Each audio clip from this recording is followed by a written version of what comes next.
£250,000. 22 identical sealed boxes and no questions. Except one. Deal or no deal?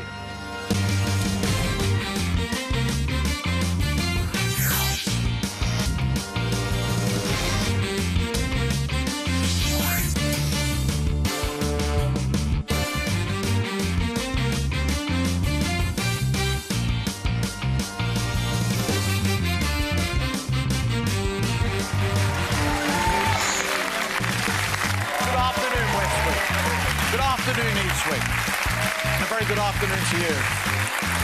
Thank you. Welcome to the Dream Factory. Yep, we are off and running for another week. Wow, I wonder what this week's going to be like. Last week, I mean, how would you describe last week? If you were being kind, you'd say it was an eccentric week.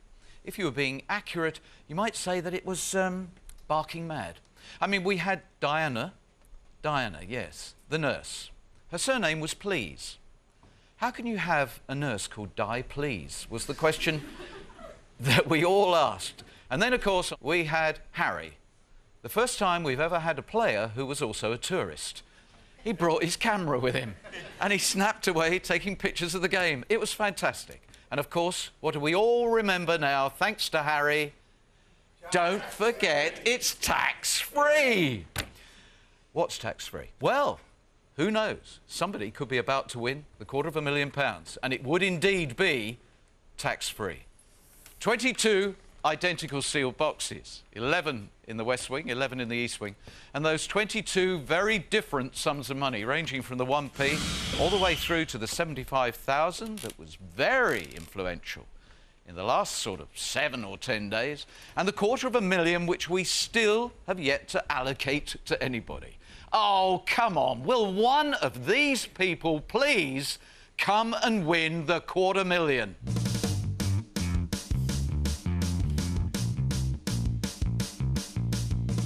I wonder if it's in your box right now. Ken?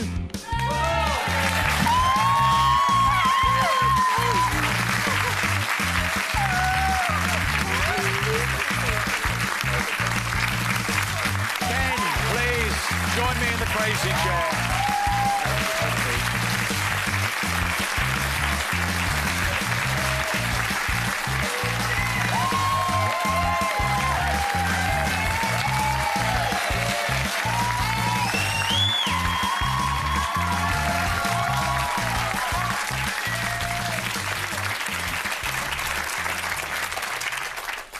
Now, make yourself comfortable, Ken. I will indeed. That's lovely. And yes. I shall tell you all about you. Ken Lloyd from Truro, great place in Cornwall.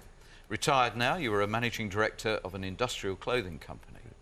However, in 2004 you were diagnosed with cancer, and in August last year you were told that you wouldn't live past Christmas. Correct. When given the news, you replied, "I'll see Christmas."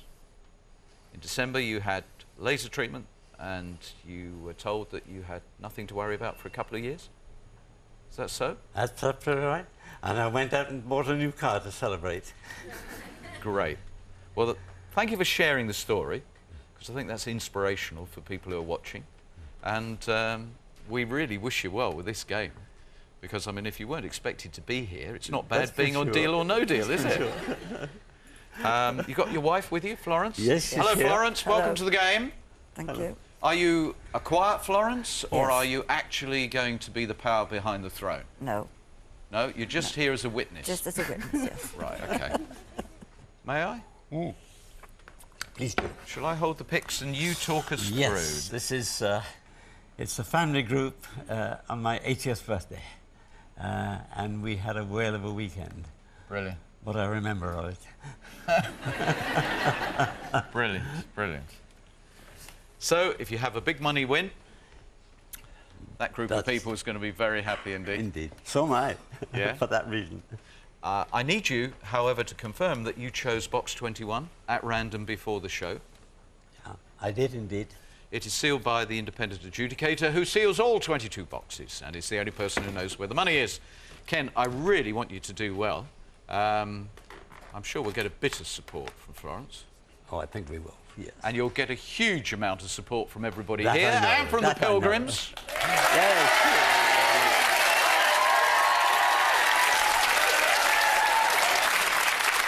Good luck, Ken.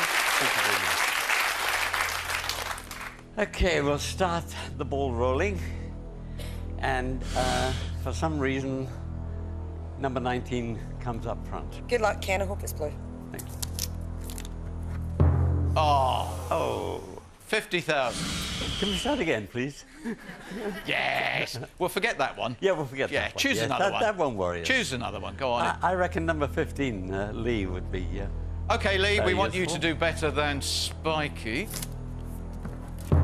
20,000. Ken, you've got to stop doing this. Yes. Yes, I do have indeed. How about number 13, Rachel? Thank you, Rach.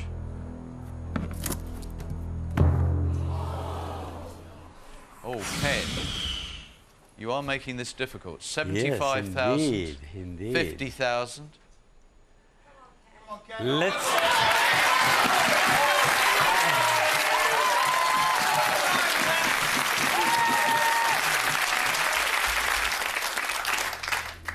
If I do hit the big ones, will you help make it up afterwards? Let's go back to number 1. Start the ball rolling again. Elizabeth, we want that to be as low as the box number, please. So hope it's blue, Ken. This is... I can't believe it. You can't believe it. Yes, $250,000 gone, 75,000 departed, 50,000 out of the game. It's got to be Kelly, number 12. Kelly, if this turned out to be the 100,000, Ken, you actually do go into the Hall of Fame. It would be the worst ever opening to a game. Thank you, Kelly. It's going to be blue, Ken. Yeah,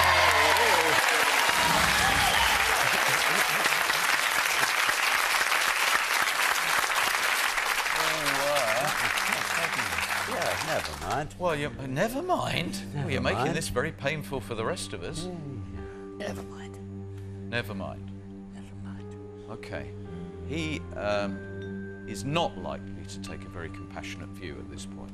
I think he is going to revel in the fact that, first of all, you've done all that damage, and secondly, it's a Monday, so it's kind of set the week up for Right, him. that's right. Okay. It could be in here. 35,000. It could. Hello. I thought you would be all glowing.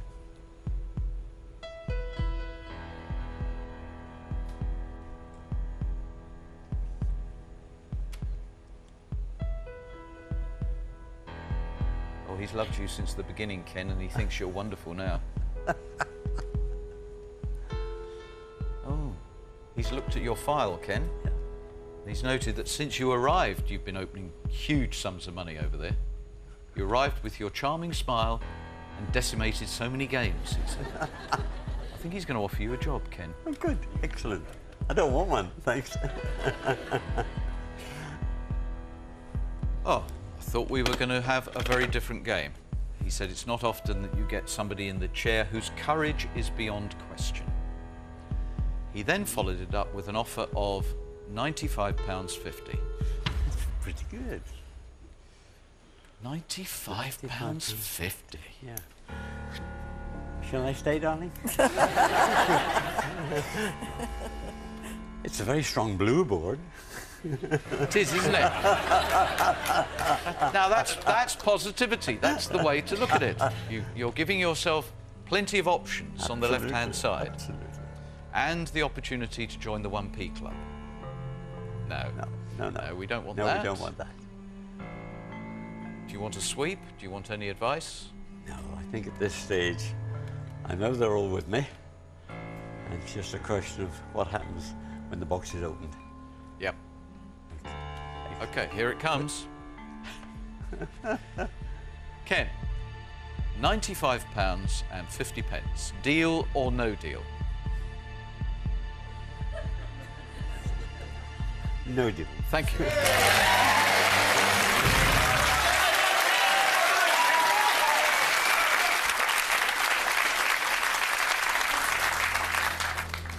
Right. Who's got the 1p, I wonder? I think Katie might have it in number 4. Katie? Good luck, Ken. We've had some smashing times. I hope it's a blue for you. I have never known somebody with the red mist to this extent. 15,000 has now gone. Karen, please, number 3. Hope it's blue for you, Ken. Thank you, Karen. We're praying it's blue. It's got to be blue.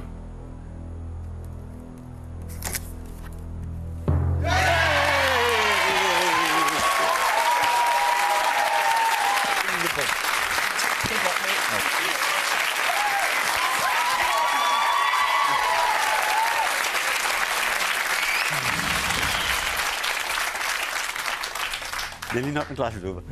That's all right. That's Lovely, better. lovely, that's great. Number 2, please, Peter. Peter is our newbie. Yep. And what we're now wanting proof of, Peter, is that his game has turned around. After one of the worst openings that we have ever seen. We have to believe the discovery of the 1p means the game has changed. I can't believe that you keep saying never mind and you're smiling. Sure, why not? Can he turn it around? Join us after the break.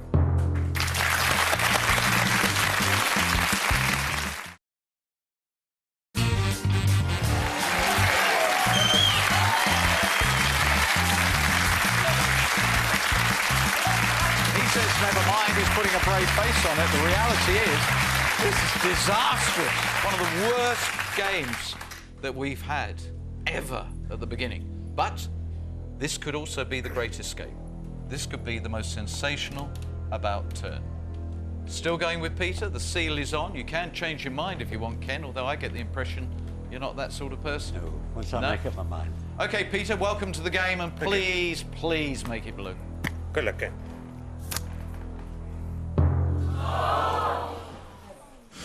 I think you now are officially our unluckiest player.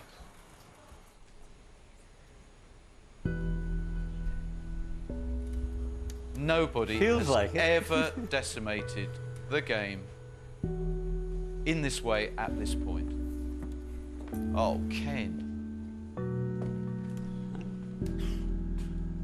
There's still enough there to have a drink.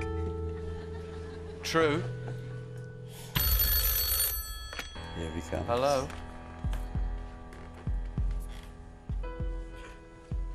Ken. It's a lucky spider. Oh.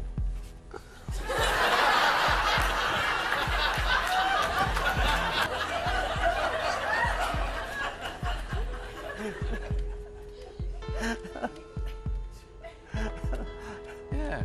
Hang on a sec. I think you got that wrong, Ken. You throw salt over your shoulder. Not spiders. Yeah, spiders. Do you throw spiders? In Cornwall we do, mate. Cornwall, you eat spiders. No, they get you into the pasty. It's funny how it was a lucky spider. It wasn't lucky for the spider, was it? It wasn't lucky for the girl in the front row who got it. Sorry about that. She's ferreting around in her top at the moment.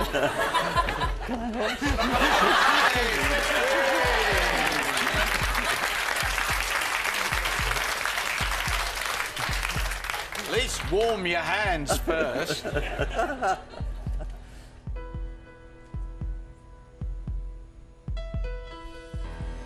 All right, Ken. He thinks you should give up now, and he's offering you £1,500, which, compared with £95.50, Yes. and in the context of this game, which is relentless bad fortune, £1,500. Florence? It's up to him. It's up to him. I said all along I'd have to win a minimum of 100,000 just to pay for all the new clothing that my darling wife had bought. Well, I'm going to go on to the bitter end. I'm going to go on to the bitter end.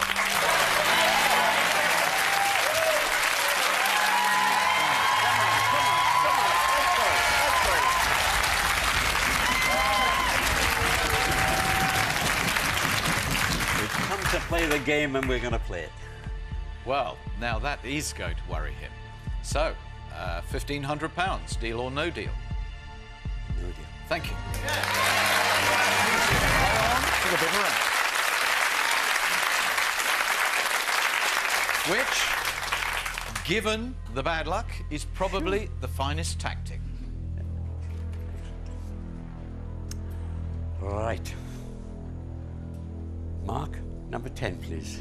OK, Mark. Now, of course, as you know, the extraordinary thing about this game is that having had all this bad luck, and I do admire the way you're smiling through it, he could, if he does decide to go all the way to the end and the 35 is sitting there, be one of the bigger winners. It could be the ever had. So just don't reveal 35,000, Mark. Let's hope so, Ken. You're a smashing bloke.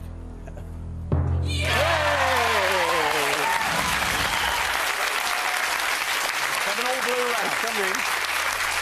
All blue round, please. That's better. Paul keeps looking at me. Number 9. You sense something from number 9. I do indeed. OK, Paul, want another blue one, please. This is blue, Ken.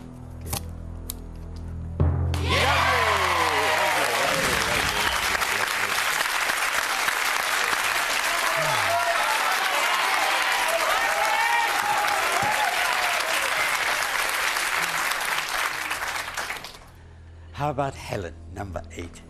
OK, Helen. My partner over there. Ken, all the luck in the world, my darling Casanova. Thank you. Oh! Oh, that's a bit of a reveal. Now reveal a blue. Oh, that's 5,000. okay. That's all right. 5,000. He's not worried about that. That's all right. No problem.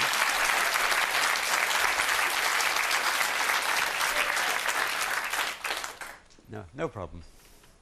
OK, well, the most important piece of information for the banker was the fact that you're going to go all the way to the end. You might as well. Sure. So, stick that in your throat. Well, he means it. He's here to play the game. That gives you a problem.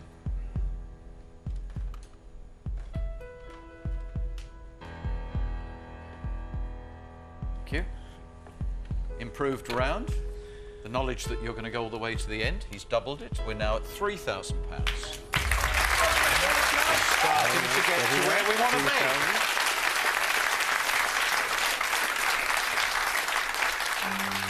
Do you want to discuss with anybody? I don't think so. It's going the right way now. Yes? OK. The numbers can only Clearly, get better. if you've decided you're going all the way to the end, then you don't need anybody's advice. No. But £3,000 is a lot better than where we were. Take out the 35, 3,000 will be a distant memory. That's life, isn't it? I'm here to enjoy it.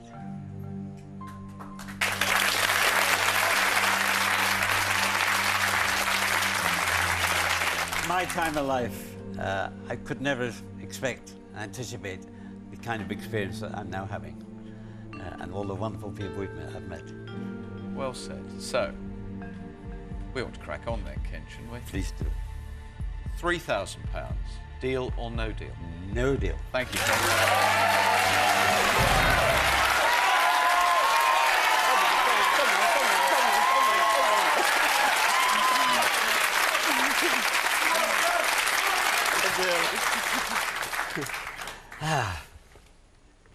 I don't think we're going to Jamaica, darling. Definitely not. Might go to Sidmouth. Right, let's press on regardless. I'm looking for a £5 note in Jane's box, number 22, please. OK, Crazy Jane. Ken, the man with the most infectious smile, blue eyes, and a great, great gentleman. Good luck. I hope it's blue. Sure.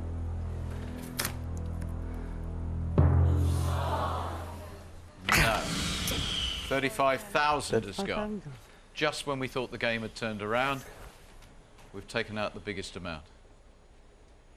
Never mind. Tonight, guys, drinks are on you. Is that all right?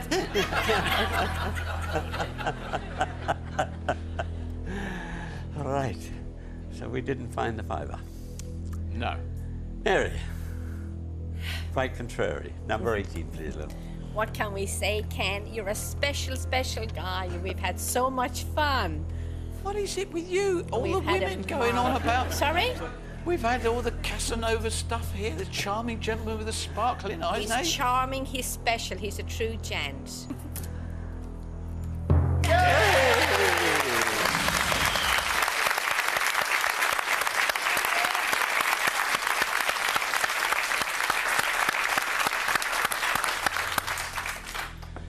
And Daz, please, number 20. You ready, guys? I'm ready. We need this. Why are you laughing? I just killed the spider.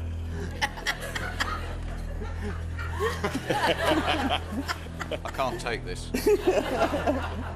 We're going to have a break while I talk about cruelty to insects. Do come back. Can he turn it round and still go away with 10 grand?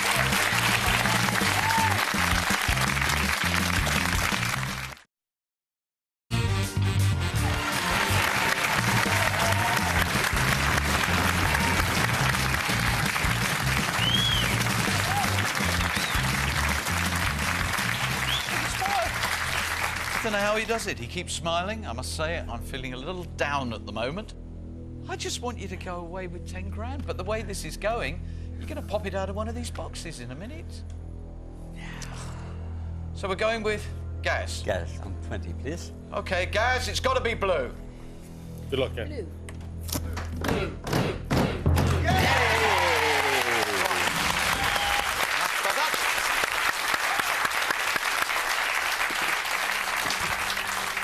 Right, and the 8 box, we've still got the 10 grand in place. £10,000 would be all right going back to Truro, wouldn't Yes, that would be enough. it? Yeah? Yeah, be very handsome. That would just pay for my new car.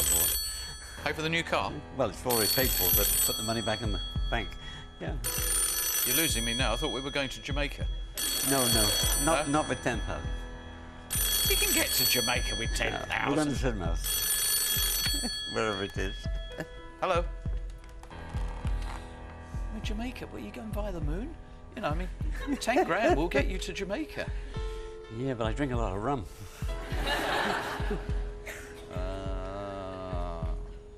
Yeah, it's starting to come out now. The way he gets on with the ladies, I don't think he's going alone. Yeah, I think small executive jet loaded with rum. 3 of the women here. That's it. Handpicked. Casanova Airlines. Yeah. Yeah, he's just going to tell Florence that he's popped down to St Austell. Yeah, you can see the whole picture unfolding.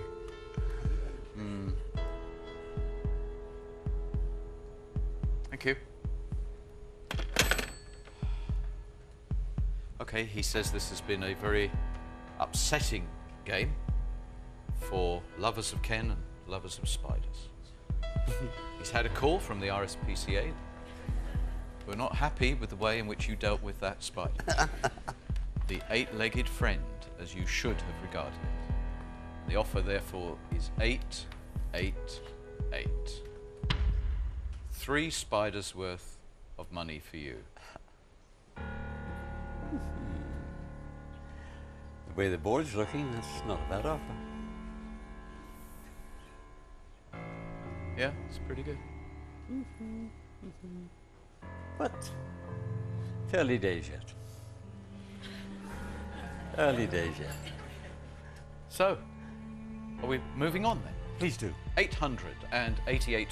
Deal or no deal?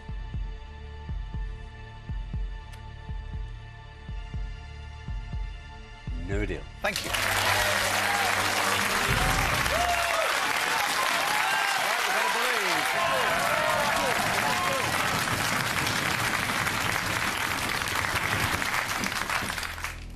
A quickie, number 7, please. Okay, Alistair, will you open box number 7? Good luck, Ken. Hope it's blue. Yep. Lovely. Number 17. 17, Jeff. Yeah. Number 16, please. 16. Dave. Way to go, Howard. Good luck.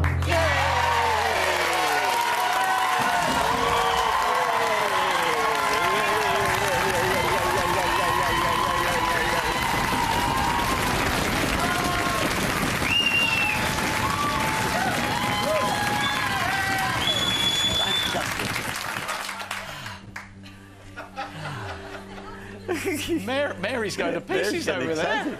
Oh, you're excited. That works. I'm always excited. It's by nature. Very excitable. I know. God, I'm dreading We her know game, that, Murray. Ken. That's our secret, Ken. Oh, Right, Ken. but have a lift off. Yes.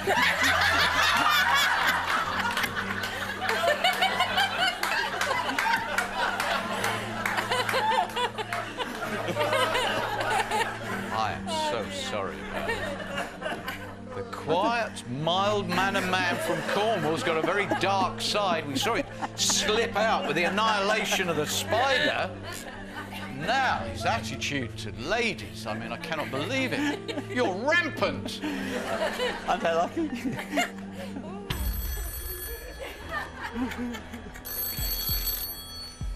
Hello. 8,880. I'd rather not pass it on. You'll have to get him to... He wants you to repeat what you said. He didn't hear it. 8,842. Sorry? 8,842? Yeah. What? Women? Lovely. Oh, yes, please. The hell with the money.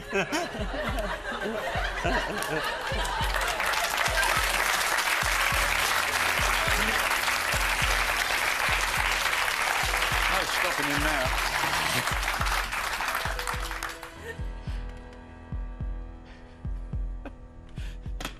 He's offering you £2,000. 2,000. £2,000. 2,000 pounds.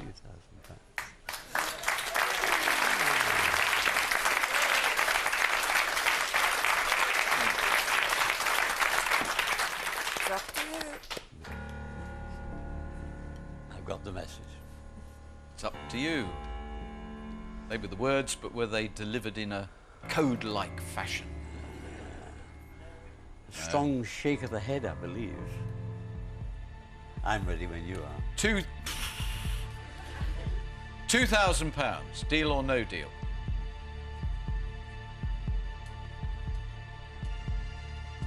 No deal.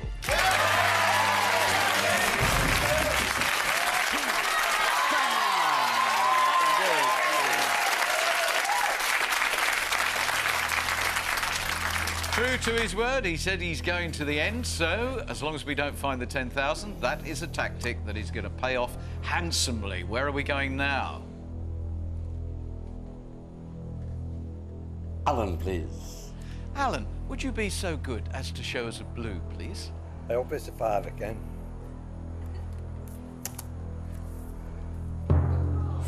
Well, OK, it's not disastrous. It has to go. No problem. No problem. Yeah. That was fine. No problem. But now it has to be the 2 blues. David, number 11. OK, David, we need this to be blue. All the best, Ken. Come on, let's believe we've turned this around, David. Oh! All right, well, as long as this one's not the 10,000, now we're... Come on, come on.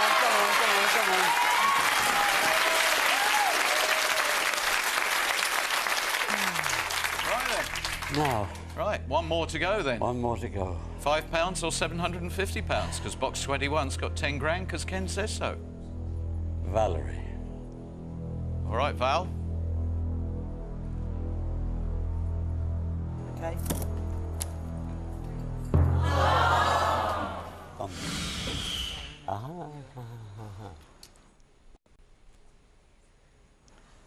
It was not meant Not to be. 10,000. Sorry, Danny.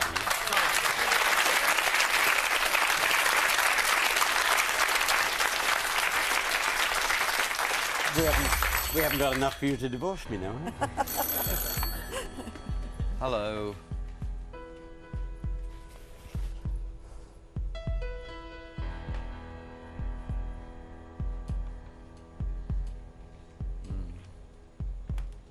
Good comment there. He says, at least it's clear to him why so many people have described you as inspirational.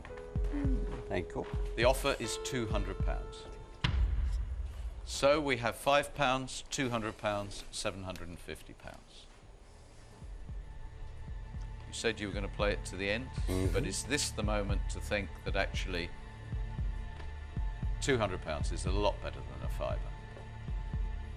That's a nice meal in Sidmouth. Yeah.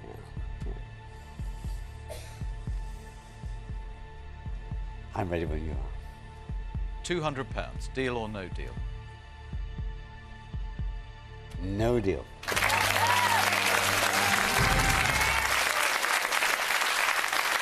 Well, he's been true to himself all the way through this game.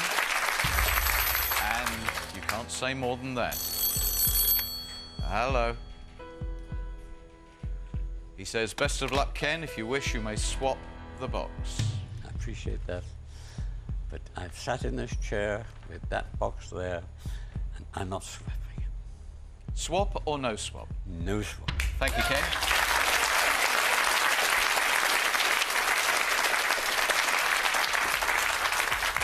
Now, the consolation for you is the fact there was never mega money in this game for you. And the offers were never really that high. Well, it has been unbelievably unlucky. And is that misfortune going to continue right to the end? We have the answer in this box. Hopefully, the resolute approach is now going to be rewarded with £750.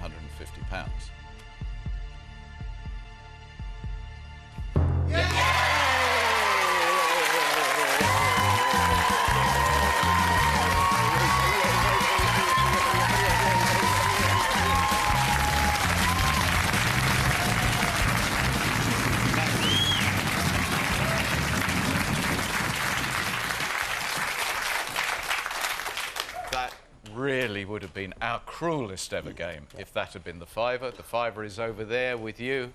Nalini, will you please open box number 6? There is the fiver.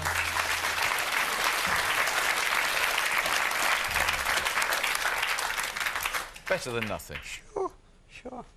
I'm sorry it wasn't a luckier day. We really wanted you to get a lot of money, particularly bearing in mind what you've been through. But hopefully the experience will live with you for a very, very long time. It will. £750, Ken. Thank you very Welcome. much. It is commiserations for Ken at £750, but do you know what? That may not be, by a country mile, one of our biggest payouts. Clearly not. However, I think he has been inspirational to these players. I think they actually are really pleased to see his attitude. And with a bit of luck, that will carry over to tomorrow. And with even more luck, someone is going to come out here with a lot more than £750 in the box. I'm looking to a really positive game tomorrow. Make sure you're with us. See you then.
£250,000. 22 identical sealed boxes. And no questions, except one. Deal or no deal?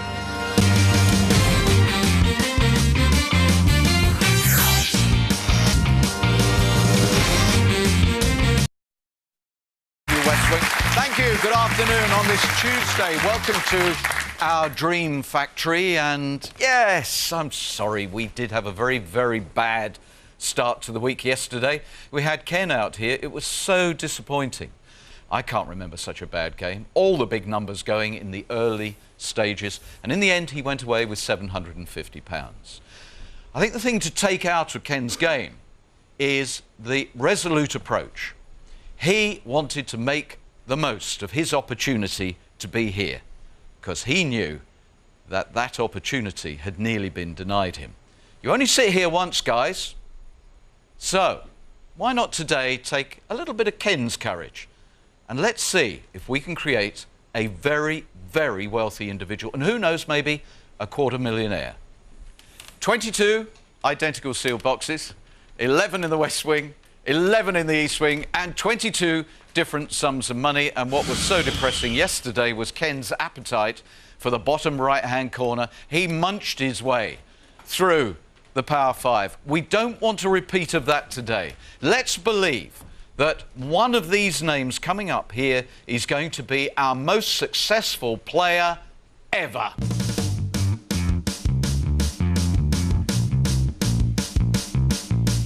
Do you already have the $250,000 and the courage to take it? Valerie.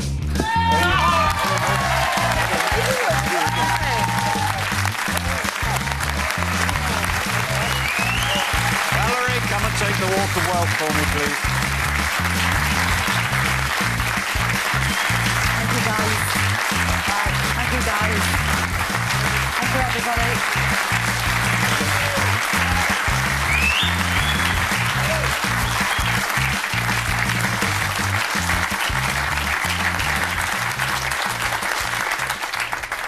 Hello. Hello, Noel. Welcome to your game. Thank you. Welcome to the crazy chair. Oh, no. You all right? Yes. Thank you. All right, you've been doing all that standing up over there. You're able to sit down now for this one. Thank you. And what have we got here?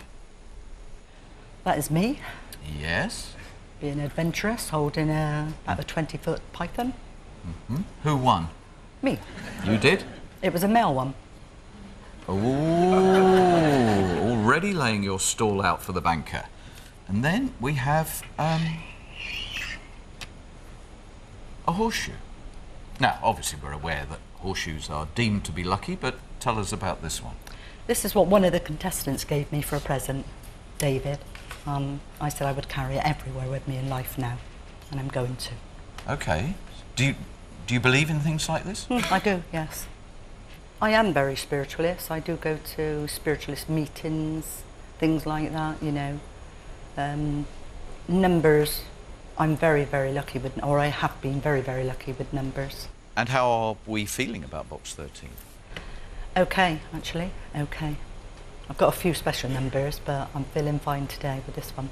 I'm sort of minded to crack on if you're feeling optimistic. Yes, that's fine. I would Yes? like to do that. You'd like to do Yes.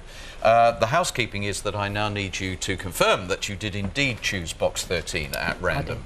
I did. Before the show started. It's sealed by our independent adjudicator, who of course seals all of the boxes, and it's the only person who knows where the money is.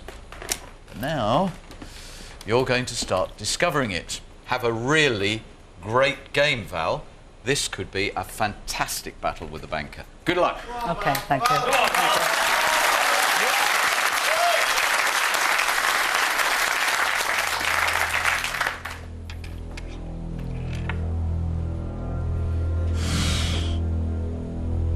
I'll go with number 9, Jane, please. Okay, Jane, you're getting us underway. I hope it's blue for you, Val. Thank you, Jane. 15,000. Okay, fine. You say okay. There was a groan from the pilgrims. No, that's okay. I can go down now from there. 11, Karen, please. Hope it's blue. Touch of Ken. The 100,000 is gone.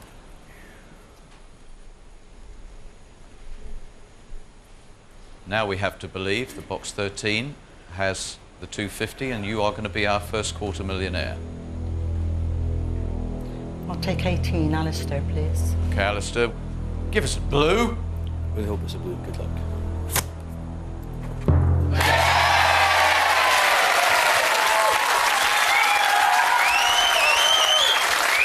Wonderful, lovely. Thank you, darling.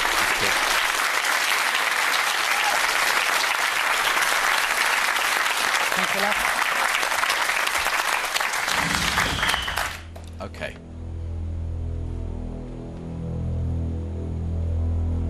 I'll go number 4 with Helen, please. Oh, no. We really are getting it this week. 75,000 has gone. What a big hole. One more. I'll go with Peter, 12, please. Thanks, Pete. Good luck, Val. Oh! Wow. We are I mean, this is yesterday again. This is absolutely incredible. 50,000 has gone.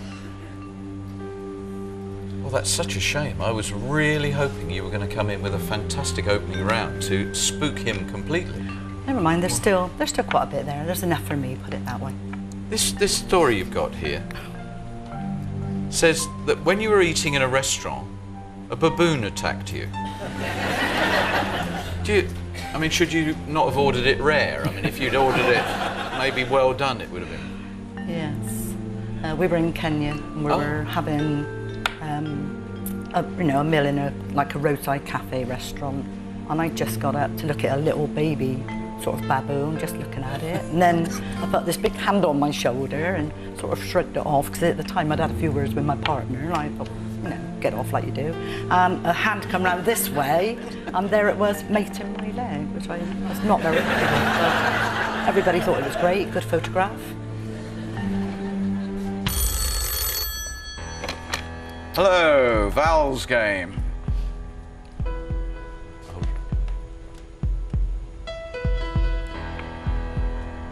Yes, it's you. He says there's something evil in the air. Today's game is aping Ken's game. He's going off on a baboon thing now.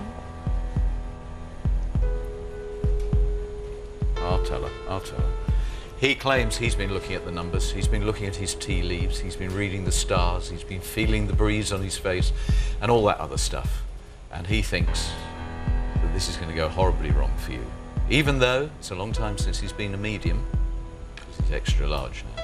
He believes that you are going to suffer horrendously at his hands. Was that it in a nutshell?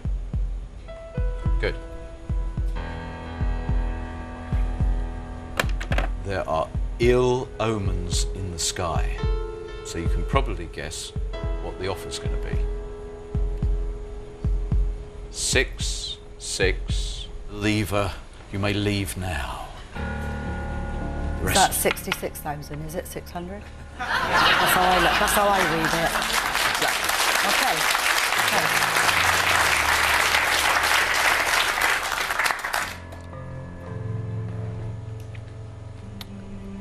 Now you can ask me the question, please. £666. Deal or no deal? No deal. Thank you.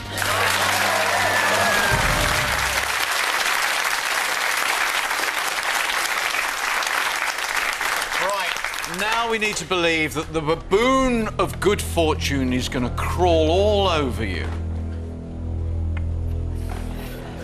That wasn't good, was it? That wasn't good at all. I'll take number 6, gas, please. Gas? Good luck, Val. Thank you.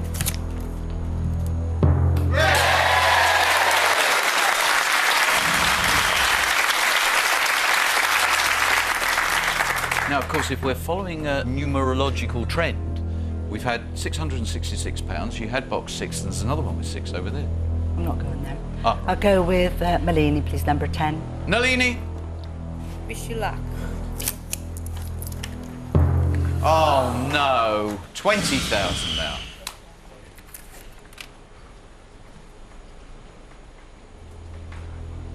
Let me ask you a very simple question to allow your psychic ability to flourish. What happens next? I think we have a break. Fantastic. Cup of tea? She's back, she's spot on, and you'll be back. I know you will.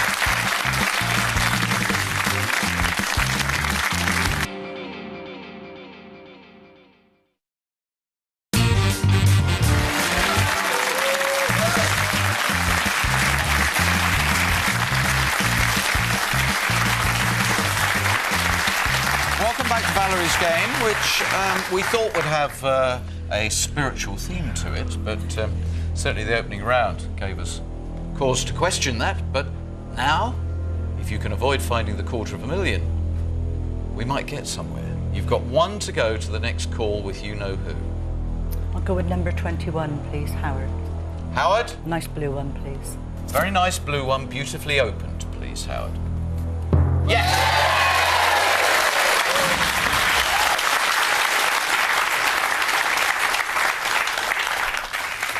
Right then, that's better. It is, yes. Brilliant. I'll go with number 7, please. No, you won't. Oh, sorry. I won't.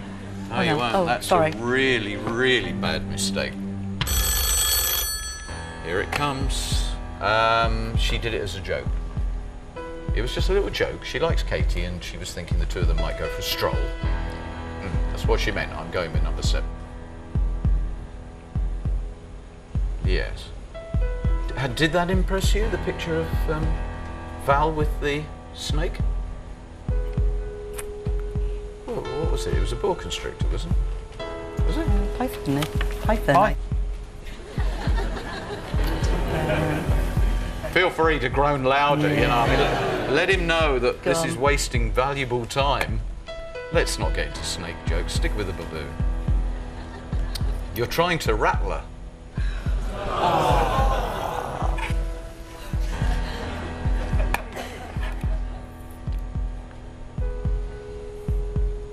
He says this is a walking offer.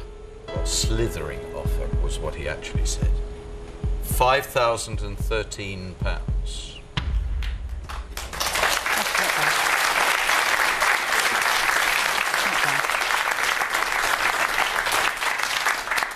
What sort of person are you imagining when you hear people talking to the banker? Do you have a picture of him? I do, actually. I have two. One, I think, I don't know, I get him as an elderly gentleman, refined elderly gentleman, a bit aristocratic, you know, sort of. Aristocratic. Aristocratic. And the other picture? I've watched this show so many times, and I was trying to work out whether he liked the men more than the ladies. So I think he gave them very good compliments, these men. I think you better have a word with him. I'm not getting involved in this bit. Good afternoon, sir. How are you? Oh, what a lovely voice you got. But you can still be the other way, can't you, with a voice like that? Wow. You've got a gorgeous voice. No. Anyway, it's nice to talk to you. Thank you very much. Yes. Yes. You're desperate. Oh, right. I'm available. I'm divorced. I'm free, and I'm looking for a gentleman, a refined gentleman, for a company, holidays, wining and dining, claret, of course. So, if I fit your description.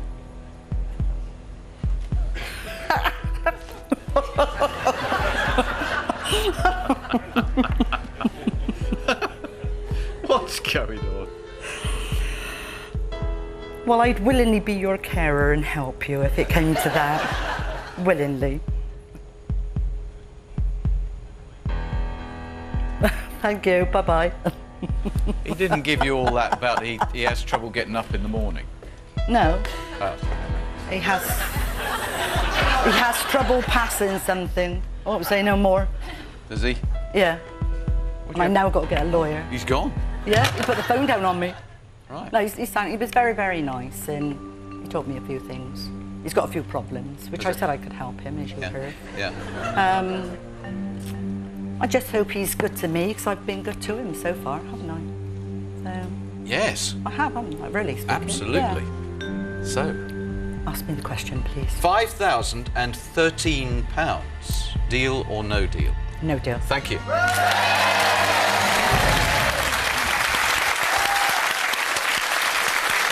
Right. Focus.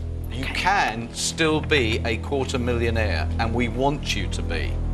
I think I'll still go with number 7, please, Katie. I hope it is blue for you. Thank you. Oh! $250,000. Yet again, it did not come to the table. And now, the complexion is spookily similar to yesterday. Again, a game with 35,000 and 10,000 as the only power boxes left. Whoa. Next one. Go with 20. Elizabeth, please. Elizabeth, please, we must do blues. We've only touched 3 blues. Let's go on. Blue, blue. Oh! No. You know, it's at moments like this when it's perfectly justifiable to think that actually this game isn't random. Because they have 2 games so similar. Same as Ken's game, isn't it? It's exactly the Exactly same the as same. yesterday. How far can you throw that horseshoe? I should might throw it back to the person that gave me it. It's not very lucky, is it? Who gave it to you? David. This is your lucky horseshoe. My Yeah? best friend as well. My best friend on this side. And what has it done for you in the past, David? Absolutely nothing.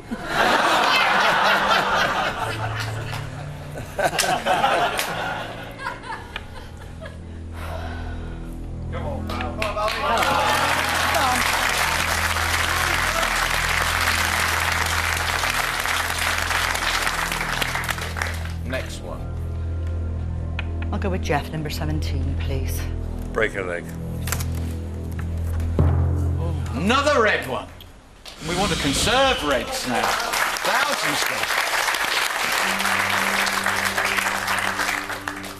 Val, this is amazing. Yesterday, we were all heartbroken for Ken, and he became our unluckiest player ever with the speed of the destruction. Val, you've actually beaten him. You've actually beaten him. He was in a stronger position than this at this stage. Oh, I bet you're a happy bunny. Oh, okay, all right. He's going on about not a happy bunny, a happy man. A happy man's man. You've been chopping wood and lifting weights. Oh. £513. Do you want to quit? Want to go? Nope. Ask me the question now.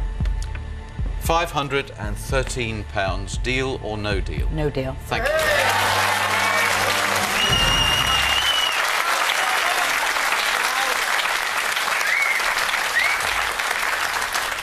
Now, surely it's inconceivable that we are just going to replicate yesterday's game. Let's keep those 3 reds there right to the end, and actually you will get a sensible offer. Okay then. I'll go with Kelly, please, number 1. Okay, Kelly, would you please open box number 1 and take a blue, please?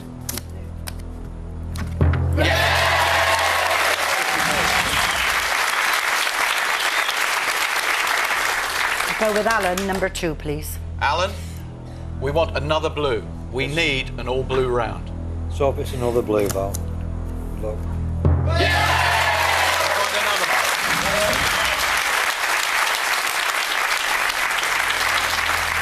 I'll go along the line. I'll go with Jane, number 3, please. Okay, you want to go with box number 3 with Yes. Mary? Mary, sorry. Yeah, you can call it anything you want because it's the contents of the box that's important. Mary, we are hoping this is going to be a massive turnaround and that what you are now going to do is reveal a blue, give her an all-blue round, and we can believe that Val is going to have the great escape. And you will come back, I am certain, to see what's in box 3. See you in a moment.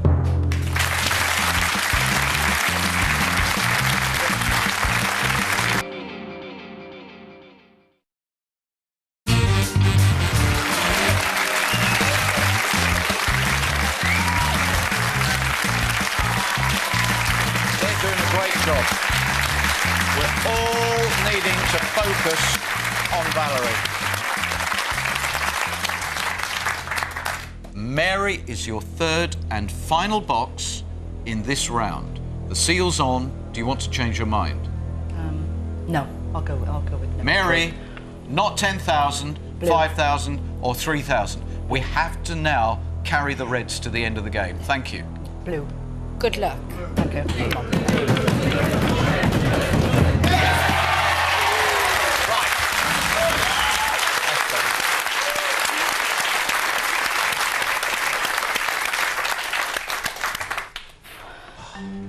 How are you feeling? Fine, thank you. Fine. Good. Hopefully we're not going to replicate yesterday's game. If we can leave the 5 and the 10, then you're going to be in a very strong position. Yes. Not quite the money we were hoping for at the very beginning, but That's a good amount, it is a good- 10,000. Yeah. I imagine you could can find do something. something to do. That would help you in your hunt for a husband. I won't pay for one. You're not available, are you? No, I'm not. Okay. No, not at the moment. I have no. inquired, so. Not at the moment. It's kind of you to inquire. Just got a lot on at the moment. Okay. Help! Yeah, thanks for that, mate. Yeah, thank you.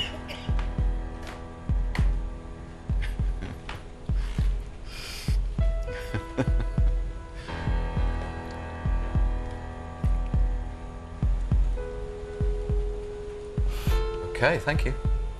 Oh, 13 theme continues, but he believes he can get you now. 13 and 13. £1,313.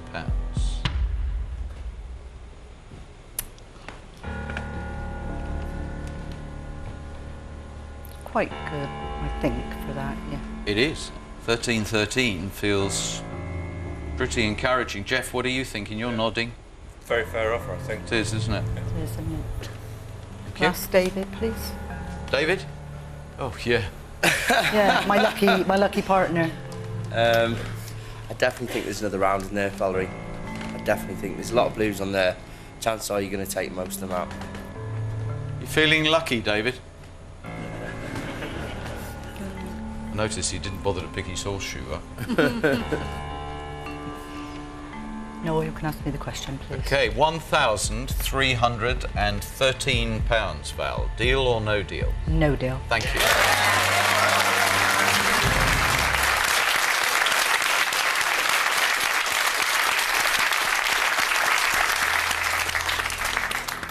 Where are we going now? I think I'll go to 16, please. 16. Paul, welcome to the game. Paul, we really want another all-blue round. Hope it's 10p. Good luck. Thank you. Yes.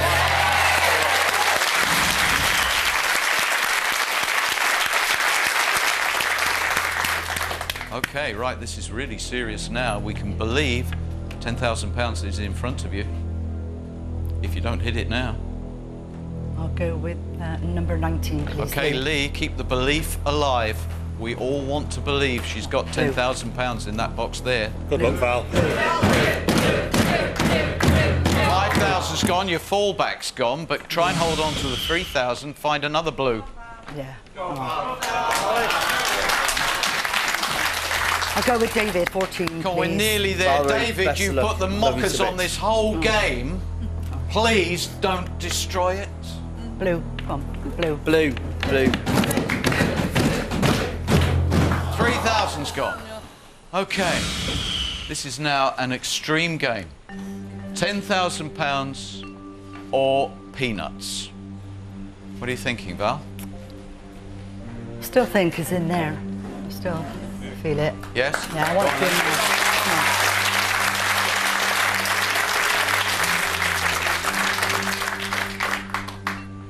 We really have to believe it's there. Hello.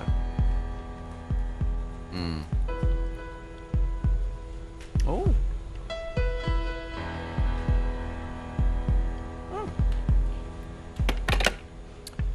Well, before he made the offer, he made another offer. He's been rethinking. And if you would ever like to go on a romantic holiday, he'll book it for you. £613.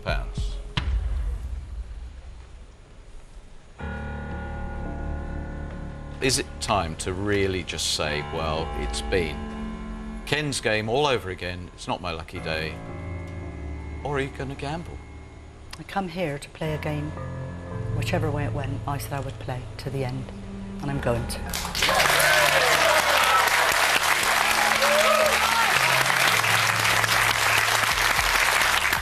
Well said. Well, that's great. 2 days running. We've got two great fighters. £613. Deal or no deal? No deal. Thank you, Val. I'm going to believe we can keep the 10,000 to the end.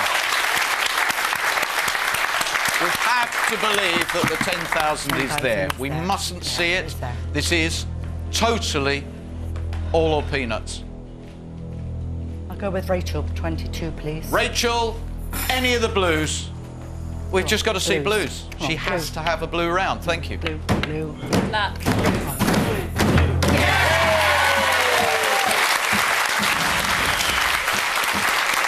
Okay.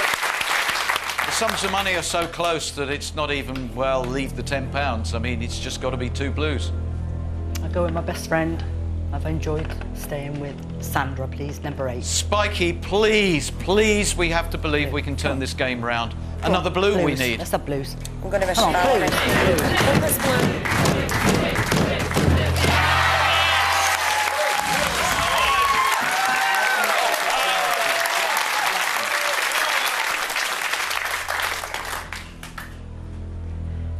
If we can leave him thinking £10,000 is in front of you, your offer has to go up.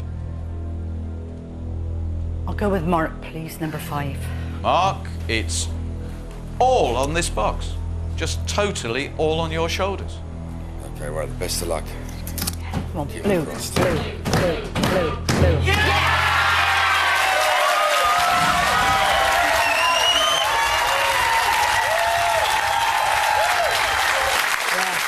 My system's going. I didn't hear what you said then. What was that? My system is now working. It's a little bit late. A little bit late, but... Wow. I don't think we would have bet on being in this position. The way you merrily went and decimated anything of any significance so early on. But £10,000, as you yourself said, is a highly respectable sum of money. It is. Hello, look where we are.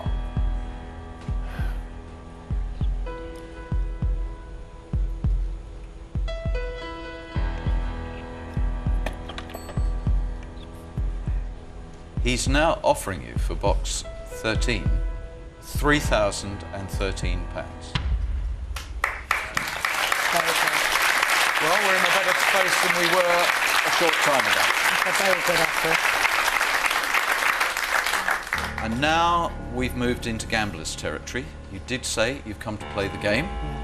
You now have a serious dilemma.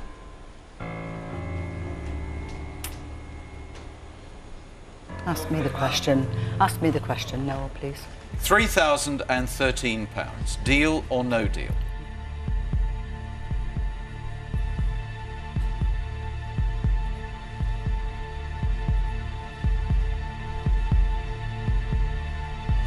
No deal.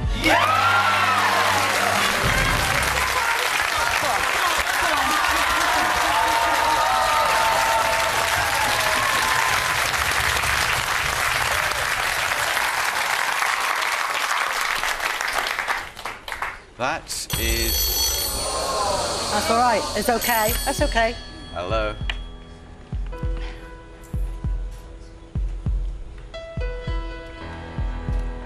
Okay, he said, well done, that's courageous, that really was something. And with the greatest of respect, he is offering you a swap.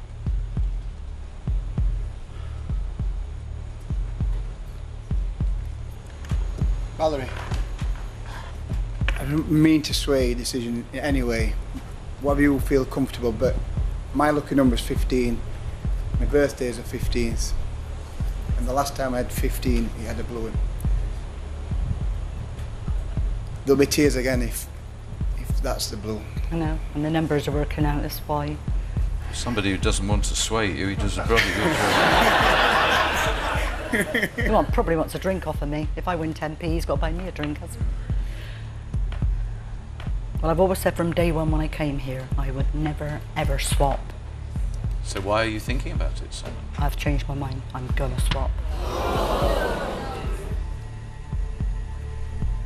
definitely swap. Definitely swap, please.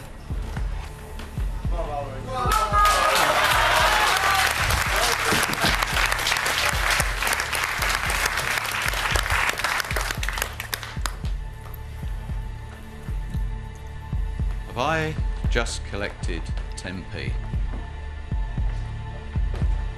Have I just carried, at your insistence, £10,000 out of your life? And if I just brought 10p as your reward for all the courage you've shown? I've played the game.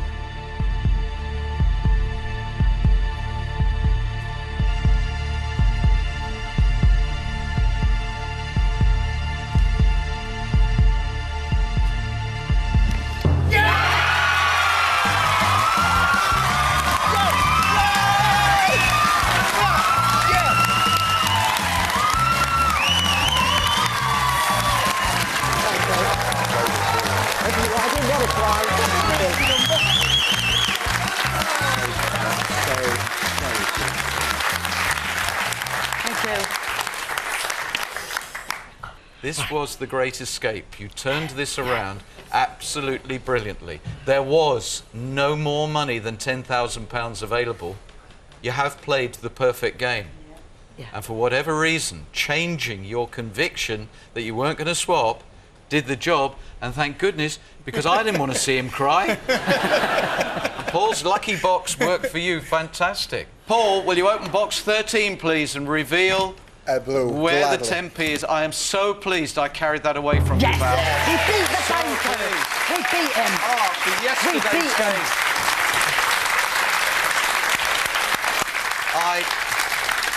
I know my feelings don't count for anything, but believe me, I hate the swap when Yes, people want it, yes. because I'm always terrified. I'm actually carrying the money away and bringing something ghastly back. To do it the other way around, phew, what a relief. Valerie, you've put us through it.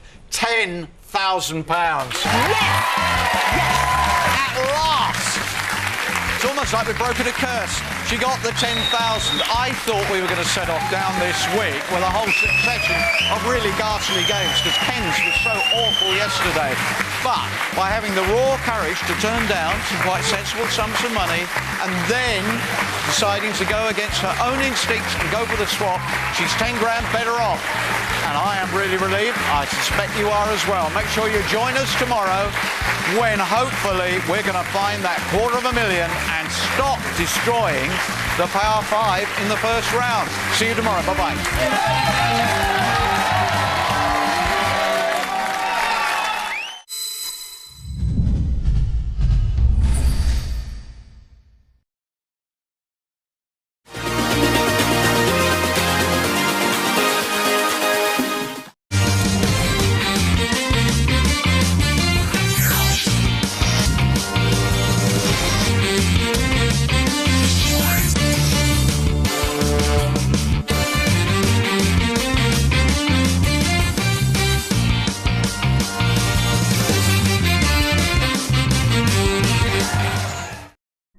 Prince Dance YouTube channel had over 1,000 subscribers.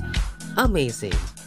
Catch Prince Dance Happy Endings every Monday on Prince Dance YouTube channel and on Dance Network.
welcome to Who Wants to Be a Millionaire. We have 10 players here who are all hoping to get through fastest finger first.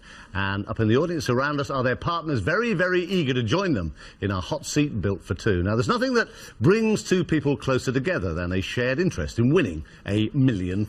And nothing more likely to ruin a relationship than arguing over the answers on the way. So if our couples don't make a mint tonight, quite a few divorce lawyers could be doing so instead. Let's meet them. They are Scott and Natalie from Cheshire, Tina and Paul from Rutland, Colette and Bill from County Down, Hussein and Dot from Kent, Jackie and Bill from Essex, Des and Kate from Leicestershire, Claire and Reese from Cardiff, Keith and Sandra from Cumbria, Catherine and Glyn from Buckinghamshire, and Stuart and Joanne from Lancashire.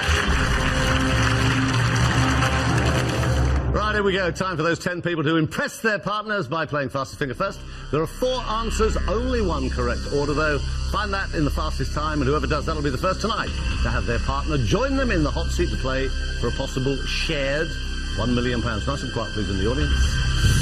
Right, here comes tonight's first question.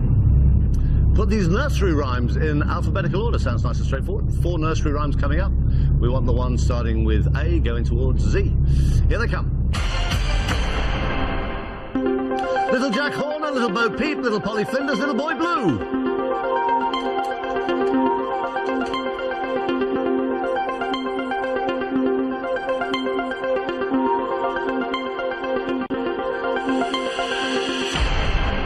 Now, we should get 10 out of 10 here, but I don't think we're going to. Let's have a look. This is the right order, then, alphabetically. Should be very straightforward.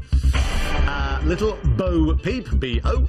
Then it's Little Boy, B-O-Y, Blue. Then it's Little Jack Horner. Then it's Little Polly Flinders. Right, see if we got 10 out of 10. Let's have a look. These got it right. Nothing like. Who was fastest? Colette and Bill in 7.25 seconds. Colette, well done, my darling.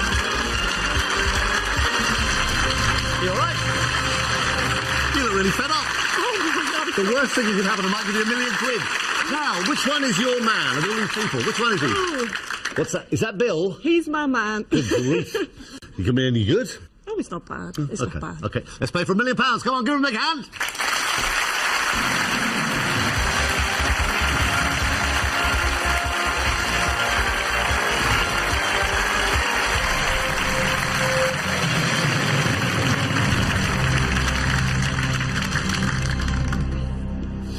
Right, here we go. This is Colette Scott, a contracts manager from County Down in Northern Ireland, and with her as a husband, Bill, who researches at Queen's University in Belfast, although he's a Scot.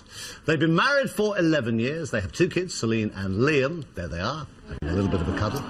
Along with a dog called Barkley, who they say is far better behaved than the children. With a big win tonight, Colette wants a holiday on a tropical island, while Bill has made a solemn promise to Barkley that he'll get a new kennel and a lady friend. Right, now at this moment, Colette and Bill are just 15 questions away from winning £1 million. If they get stuck on the way, as always, they have 3 lifelines to help them. They've got 50-50. They can phone a friend, and of course they can ask this audience. Now here's the tricky bit. It's always been the tricky bit when we do couples. They have to agree on their final answer. And the use, of course, of any lifelines, including their choice of phone a friend. So we'll see how we go. Okay, lots of luck, you two. Let's play Who Wants to Be a Millionaire? Are you right, you two? You ready? We're ready, yeah. Okay, we'll try and whisk you up to 1,000, then we'll see what we make of you. Question number 1 is for £100. Which noise in a person's stomach is supposed to signify hunger? Squeak, rumble, bang, plop. Rumble, definitely rumble. It's the right answer. You got £100. What a combination.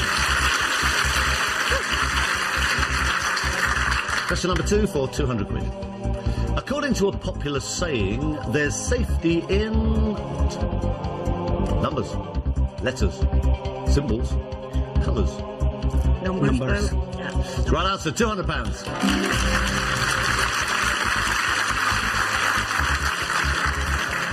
Question number 3 is worth 300. Which of these phrases describes something that's one of the best of its kind? The lion's tooth, the peacock's tail, the eagle's eye, the cat's whiskers. Cats, whiskers. Whiskers. You had £300. Number 4 for 500 quid, Bill and Colette. Have a look. Take your time. In the USA, DA is an abbreviation for district what? Archivist, architect, accountant, attorney. Attorney, Chris. You speak in unison, you see? Yeah. For now, anyway. You have £500. It's the right answer. We'll play.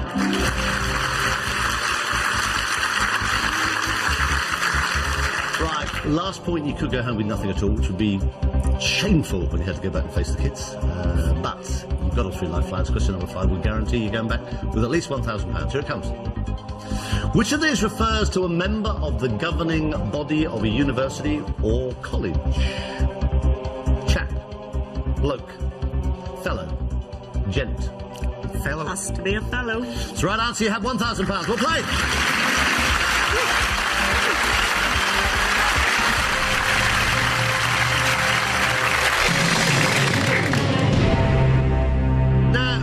I mean, you're going very well, actually, but you're a strange combination, because Bill, you're Scottish, Colette, you're Irish, and you actually met in Ibiza. We did, yes, We Chris. did, Yeah. Where you used to go for years. For years. A lot of years. You used to drink, I love this, you used to drink in a bar that was Scottish upstairs and Irish downstairs. That's absolutely right, yeah. Is that right? Yeah. Were there any fights on the stairs? Occasionally. Not over me, but probably over who stole somebody's pint, Chris, more than likely. Very probably. What do you argue about? Oh, goodness, Chris. Lots of little silly things, you know. The kids. Not those little silly things. Celine and Liam, yeah. 4 and 2, Celine and little Liam, silly yeah, things. Exactly.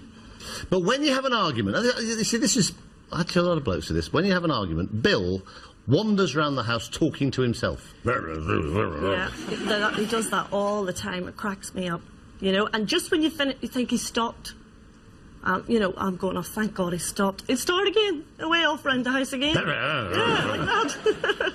That's strange. Are you going to agree on things, you two? You seem quite together so far. No, we do agree on most things.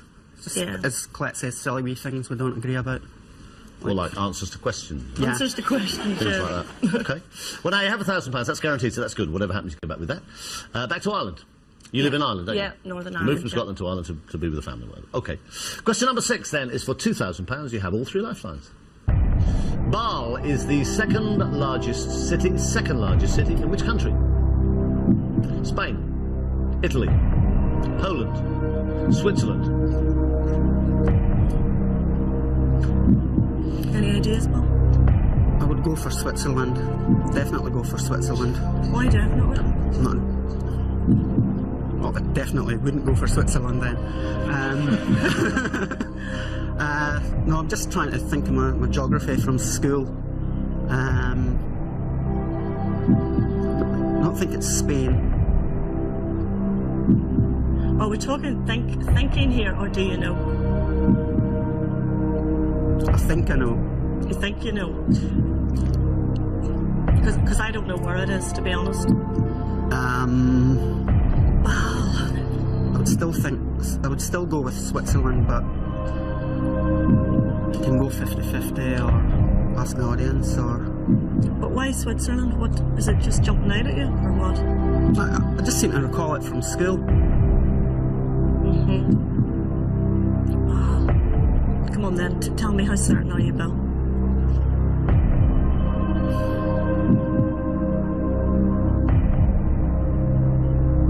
Or is it just a guess? I think I know, but I wouldn't like to guess.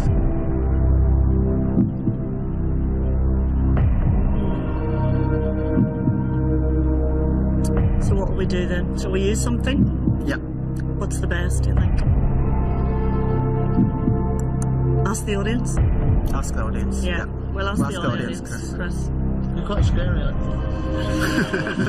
We're scary. No, you're quite scary when you get the old side of the fluence. You know? It's true. You gotta watch. Bill was really confident. Slowly he was going. You'll ask the audience, yeah? Are you confident or are you not confident, Bob? You gotta tell me, because I won't know otherwise. I'll I'll never hear the end of it if I'm wrong, so, never.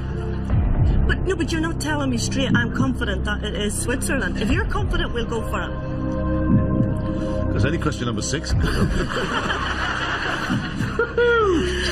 Oh, I love these. I would still go ask the audience. You would? Well, are you happy at that then? Yeah. Right, we still want to ask the audience. Do we? Okay, right. We do. Okay, audience, on your keypads, please. You can save a divorce here. This is the question. It's worth £2,000 to Colette and Bill. It's the first lifeline they needed. Basel is the second largest city in which country? Now, A on your keypads is Spain. B is Italy. C is Poland. D is Switzerland. It's worth £2,000 and a marriage. A, B, C or D. All vote now.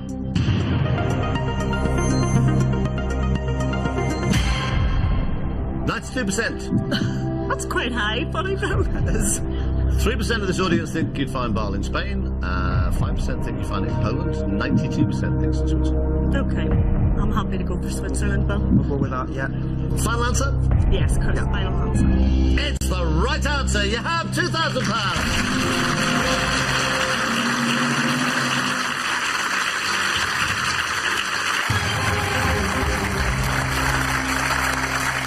Question number 7. This is for £4,000. Here it comes. Good luck, you two. In which film does Arnold Schwarzenegger say "Hasta la vista, baby"? True Lies, Terminator 2, RoboCop, Predator. Any ideas, Bill? No. We're not. I know all the films. Know all the films, but we don't watch Arnold Schwarzenegger very much. But "Hasta la vista" is sort of the same as saying "say goodbye, baby," isn't it? Before he goes there. I would be swayed by Terminator 2, but... Yeah, I was thinking towards Terminator 2 myself. Gonna play? You think? I think we'll go 50-50. What do you think? We'll go 50-50. Yep. Yeah, 50-50. Okay, computer, take away 2 random wrong answers. Leave Colette and Bill the right answer. One remaining wrong answer. Terminator 2 is still there, and RoboCop. I think it's Terminator 2. I just got a feeling about it. Have you? Hasta la vista, baby. Yeah. Yeah. It's going to be potluck, whichever one we go for.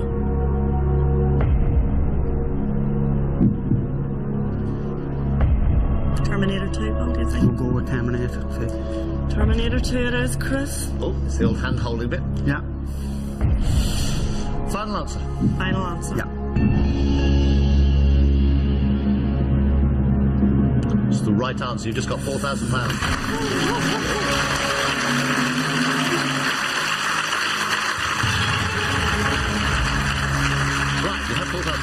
One lifeline left. You have a phone a friend. You can double your money here to £8,000. You would lose £3,000 if you get me a wrong answer. This is question number 8. Pyorrhea affects which part of the body? Toes, gums, ears, nose. It's worth 8,000. Definitely gums. You know, Bill? Definitely gums. That's why I married him. What happens if he's wrong? If he's wrong, but he's right. If he's wrong, he's wrong, but he's right. Do you know the answer then yourself? Not at all, no. Well, how can you tell he's right then? Because he has a bit of medical background. Does he? A bit of a medical history. Yes. Right, final answer. Final answer, gums, Chris. Gums is the right answer. You have £8,000. You see?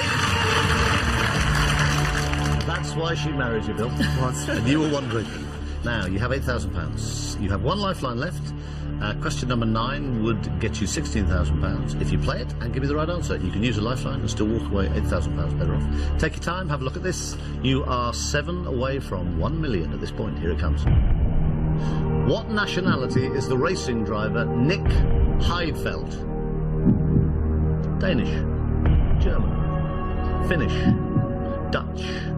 Now, it's worth £16,000. Do you know what? Haven't a clue. Not a clue, okay. But you might know someone who does. Is he a well-known racing driver, Bob? He must be so well known that I don't know. I don't follow racing at all. Well, he may not necessarily be Formula One, though. I know who you're thinking of. Who might know. Nick. You forget. I would sort of tend to go towards Dutch or German. Probably Dutch. Nick's more a Dutch name. No, don't go by the Nick. Go by the surname, Bill. Heidfeld. That's the one that relates to the nationality. Nick could come from anywhere. Sorry, but it could. No, it's a Heidfeld. That sounds German to me. Heidfeld. Take your time. You've got a lifeline. You've got £8,000. What do you want to do? We don't know, so we'll have to phone a friend, won't we? Yeah. No, which phone a friend? Do you think George would know? No. Do you think Brian would know? Brian might, yeah. And Anne-Marie might. I have a friend at work who's big into Formula One and racing. But that's not a name that I know is big in Formula One racing. We want to pick the right person, don't we? Yeah. No, I would say Anne-Marie. Right, we'll phone Anne-Marie. Who's going to talk to her? I'll talk to her. Thought you might. Okay. You have £8,000. You can still walk away, guys, with £8,000, okay? You would lose 7 here if you give me a wrong answer. Try Anne-Marie, see what she says, and then tell me what you want to do.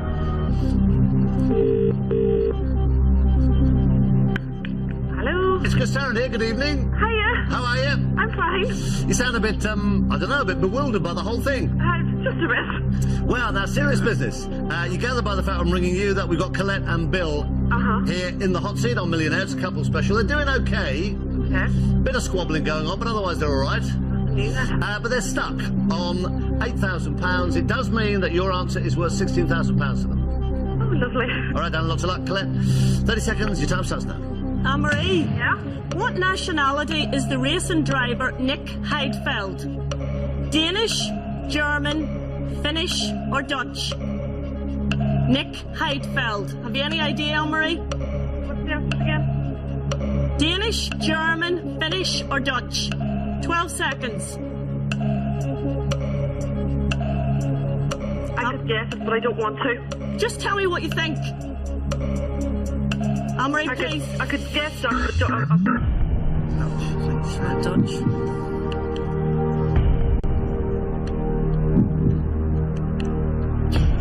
She wasn't definite, Anne-Marie, or Belcher, she wasn't? No. She wasn't definite. Because if Anne-Marie knew it, she would say, because she does watch Formula One quite a lot. But maybe it's not Formula One. Maybe it's some other racing, you know? I still think Dutch, and Anne-Marie was guessing at Dutch as well. But why do you think Dutch? Was it, think back, tell me and give me some feedback. Why do you think Dutch? Just the sound of the name. Or just the name, literally? The sound of the name.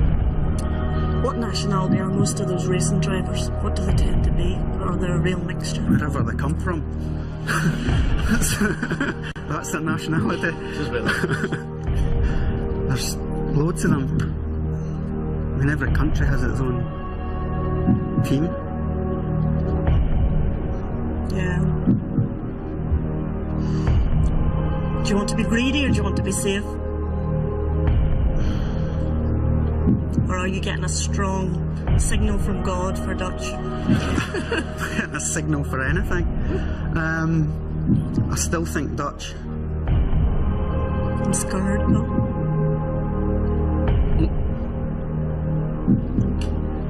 Well, it's one of these four.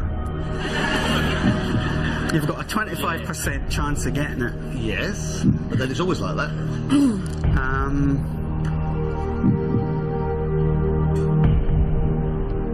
I wouldn't gamble it.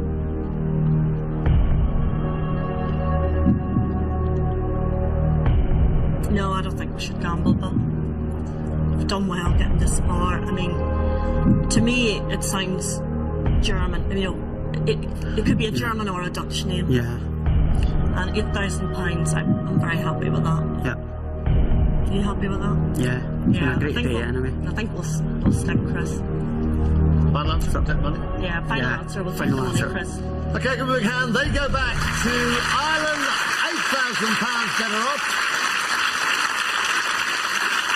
Now, Bill, if the right answer after all this was Dutch, how would things be on the way home? Okay. Okay? Yeah, I mean, it's only a game. What about if it was German? If it was German? If it was German, I'll probably never hear the end of it, but... No. Okay, give a big hand. The right answer is German. Oh! £8,000, well played. Well done, guys. Thank you.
To play fastest finger first. Nice and quiet, please, in the audience, so they can have a bit of thinking time. Here comes the next question. Starting in Cornwall, put these cathedral cities in order from west to east.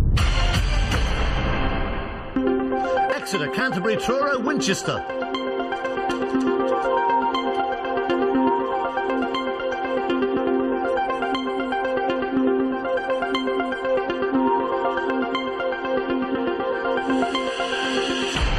Right, we have 9 left. The fingers are blur on that. Let's see the right order then. Starting from the west, going towards the east. Fairly straightforward. Truro, right across in Cornwall. Then coming Exeter, coming across to Devon.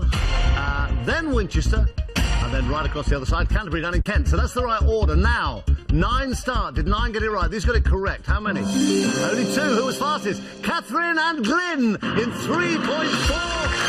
seconds. Catherine. Still with it. Well played. You look sort of numb. No, this is real. Say after me, Christopher, I'd very much like to go home with £1 million, please, I'd very Chris. much like to go home with £1 million, please. Well, of course you would. That's why you're here. Now, which one's Glyn? The gorgeous one. The gorgeous one. The one waving. Ah, the gorgeous one. Okay, want to play $1 million? Let's go. Come on. Good luck.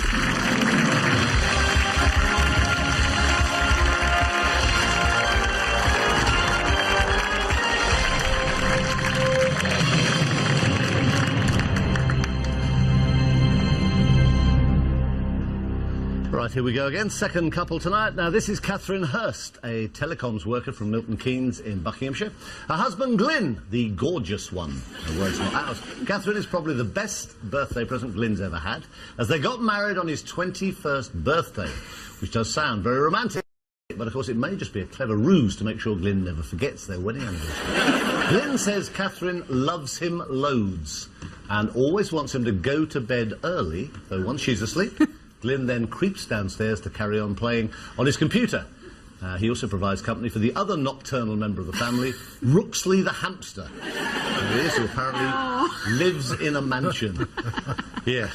Wish me luck, everybody. We're going in with these two. Good luck, Catherine and Glyn. 15 questions, 3 new lifelines, £1 million. Lots of luck. Let's play Who Wants to Be a Millionaire? Now, you have to agree on all your answers. Then you seem to agree on absolutely everything. We'll see. Question number 1 is for £100. Here it comes. Which of these describes music that has a wide general appeal? Halfway of the lane, centre of the motorway, middle of the road, equidistant of the street. Middle of the road, Chris. You gave him a little look then, didn't you? It's the right answer. You got £100.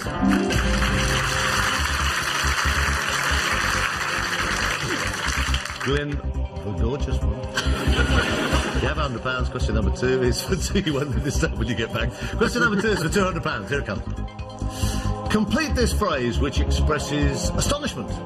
You could have knocked me down with a feather, hat, broom, brick. I'm glad Kipper wasn't there. It'll be a feather. It's the right answer. You have £200. You have £200. Question number 3 is for £300. You have all 3 lifelines. Here it comes. Which of these is a small roll of mashed potato fried in breadcrumbs?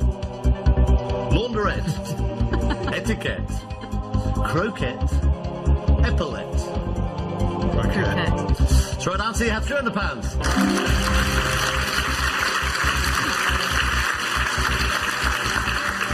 You're 2 away from 1,000. Question number 4 for 500. Here it comes.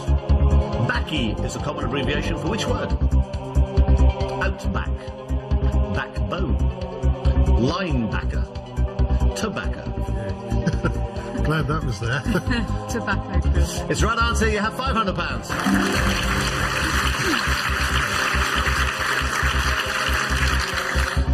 Right, question number 5 would guarantee you 1,000. Here it is. Greenwich Village, traditionally popular with artists and authors, is located in which US city? Los Angeles, Chicago, New York, Miami. Greenwich Village. That slowed us down, isn't it? Los Angeles. What are you thinking, Glenn? Los Angeles, I'm thinking. And I don't think it's Chicago or Miami. Okay, sometimes you can get there by deduction. So it sounds a bit more sort of bohemian, doesn't it? Which would be more Los Angeles than New York. Yeah. Should we go 50-50? 50-50. Okay, computer, take away 2 random wrong answers. Leave Catherine and Glyn the right answer and 1 remaining wrong answer. Yes, so Los Angeles doesn't look too promising now. No. My second choice, New York. You're not sure? I don't want to. I don't know anywhere in Chicago. I think it's got to be New York. I'm from New York. I think so. New York. New York. Final answer. Yes, final answer. It's the right answer. You've got £1,000.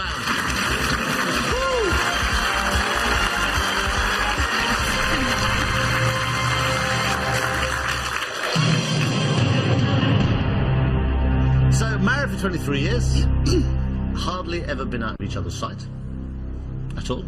Still loving him as much now as you did 23 years ago? No, more. More? Mm. He did say you're sort of limpet-like. No, he did. What does that, Glyn? What does that mean? I've started calling her Limpy lately. No, it's just that she loves me very much and she likes to be with me all the time. Right. Question number 6 is for £2,000. Here it comes. A remix of Sherry Blair singing which Beatles song was reported to be a club hit in 2003? Yesterday, A Hard Day's Night, When I'm 64, Yellow Submarine. No idea. I've got a feeling, but I'm not certain. I think it may be an ask the audience question. Yeah, I agree. Yeah. Okay, audience, I think they'll know this one. There's a lot of property about this. On your keypads, please, everybody. Let's make sure we get Catherine and Glyn, the gorgeous one, up to £2,000. Here comes the question. A remix of Cherry Blair singing which Beatles song was reported to be a club hit in 2003? A, B, C or D? It's worth £2,000. All vote now.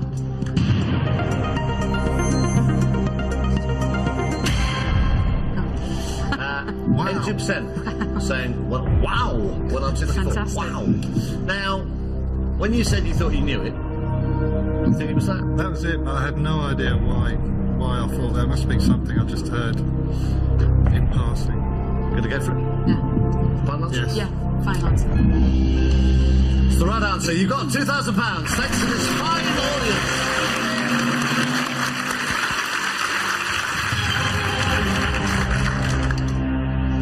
How are you feeling, you two?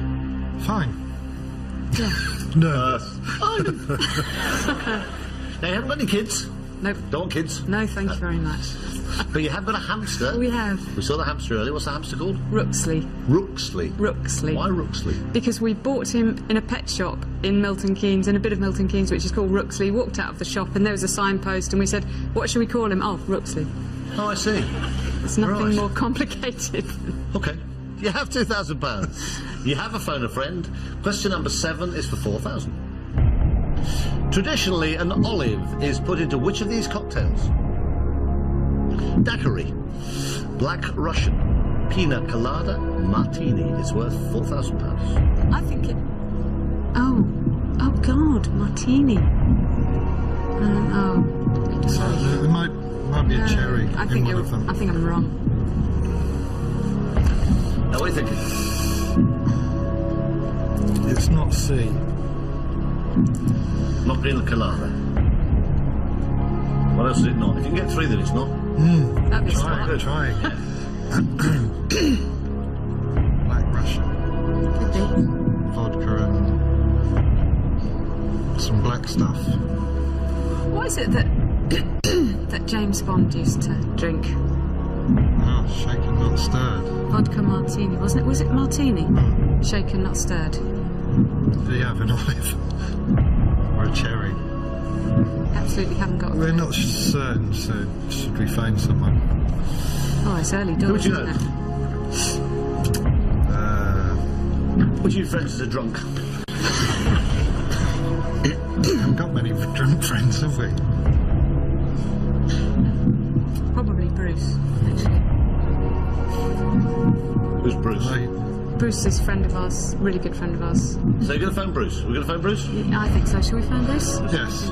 Let's phone Bruce. We'll phone Bruce. Bruce. Where's Bruce? In Nottingham. In Nottingham, okay. Yes. Phone Bruce. It's worth £4,000. We'll see what happens.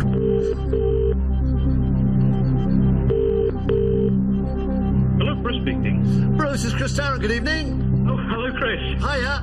Well, you know what's happening. We're on Who Wants to Be a Millionaire. And fairly obviously the fact we're ringing you means we've got Catherine and Glyn here. Hi there. They're doing okay, but they're stuck on £2,000. They really want your help to get on to 4,000. Okay. All right, mate. Catherine, not so like darling. 30 seconds. Your time starts now. Hi, Bruce. Traditionally, an olive is put into which of these cocktails?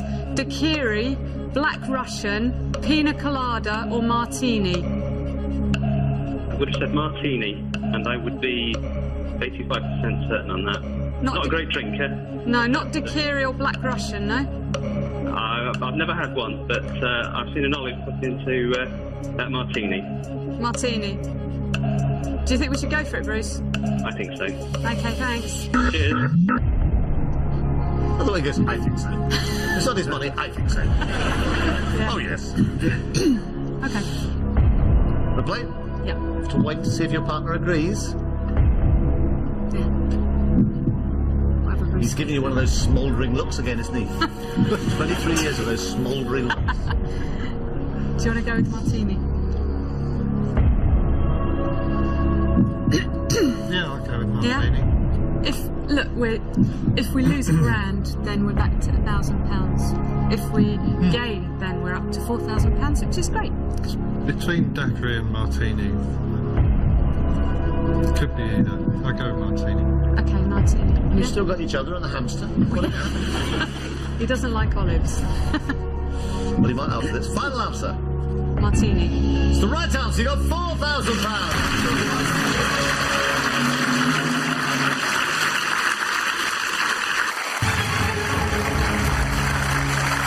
You have £4,000. Have a look at number 8. This is for 8,000. Who played the title role in the 1998 film Elizabeth? Gwyneth Paltrow, Kate Blanchett, Hilary Swank, Nicole Kidman. Now, it's worth £8,000. Lynn, you were looking like you knew the answer there. I think I've seen the film, but none of those ring a bell. Ah. I guess it's one of those. Well, it would be really, otherwise it's not much of a show. It will always be one of those. That's sort of how it works. No, I don't know. I can't remember. So it couldn't be. How many of those have you heard of? He's heard of 3 of them. Yeah. Have you got any feelings about Only this? slightly towards Gwyneth Paltrow, but what were you thinking? Yeah, Gwyneth or Kate. I don't think it's Nicole Kidman. No. I'm trying to picture them in the role. All the white makeup and the ruffs and stuff. And it kind of suits Gwyneth more than Kate, doesn't it? Don't you think? But I don't know. I don't think it's Nicole Kidman. I don't think it's Hilary Swank. But that doesn't mean that it isn't. Absolutely hopeless. Touch you if you want to play, risk it, or take money. Who played the title role in the 1998 film Elizabeth? Gwyneth Paltrow, Kate Blanchett, Hilary Swank, Nicole Kidman. It's worth £8,000. What do you want to do, darling? Because it could be Nicole Kidman, for all we know. just take money. No.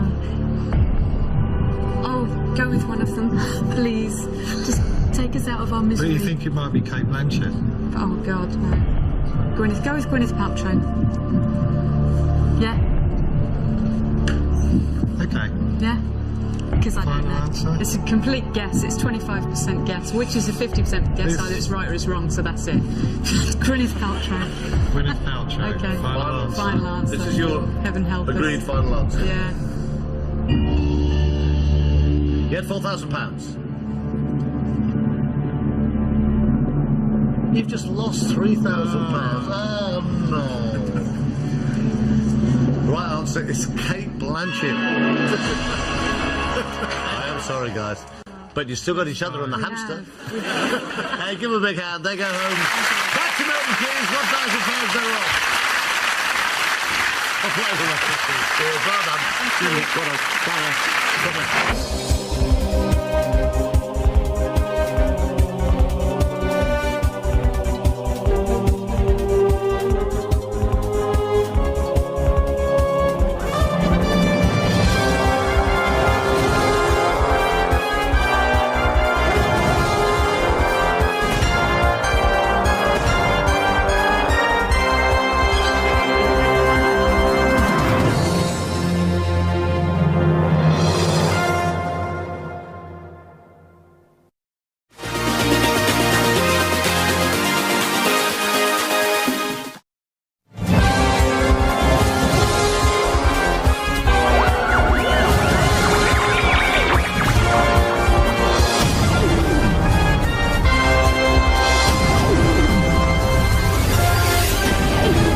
Hi!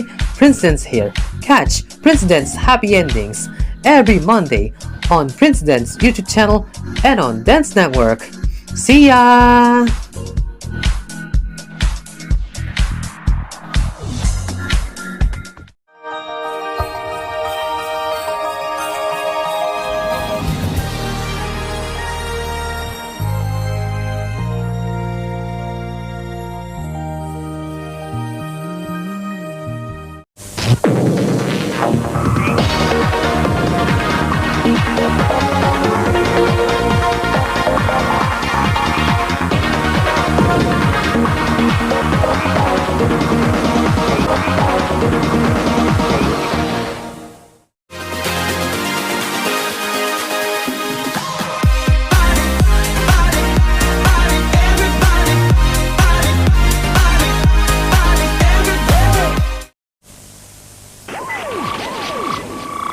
Nick, I can't believe that you've done that.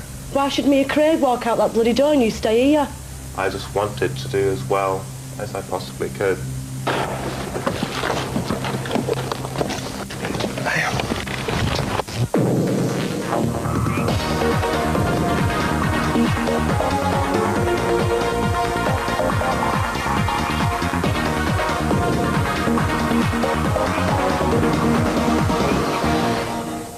It is Friday the 18th of August and you are back with Big Brother. Now there are the housemates behind me and for them, life under the lens goes on as usual and in accordance with the rules of the show, either Craig or Nicola will be voted out within the next 60 minutes.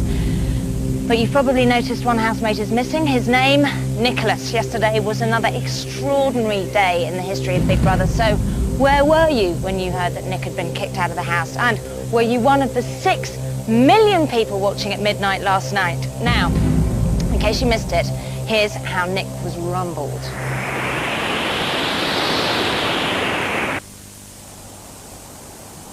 On Wednesday night, the House members began to suspect that Nicholas had been scheming against them. Why were you instigated to vote against me? I was. Was you? Why? Nick has a habit of writing things down. What does it say? Caroline and Nicky. Darren decided to search Nicholas's suitcase for evidence. Craig and Mel. Oh, don't go out there. Say a minute. Craig and Mel. The group waited until the following morning, then confronted Nicholas. I'm quite positive and got evidence that you're plotting a very dirty plan on everybody in here to vote against each other and steer it divert from you. I think that's an absurd, Craig. It's not one of your... I find that very disturbing. I find that very disturbing. You seriously writing down names, Nick, and showing people names? That's what you're doing? It just makes me feel sick. It's just the fact that my name's been shown on the Craig street. and Mel. Who's that? Caroline and Nicky. Craig and Mel? Craig and Nicky. That's not that bad. I think, Nick, you probably Leave it don't up to talk to Big your Brother brother. to sort out. He's sick for some reason. Nicholas came to the diary room to confess that he'd gone too far.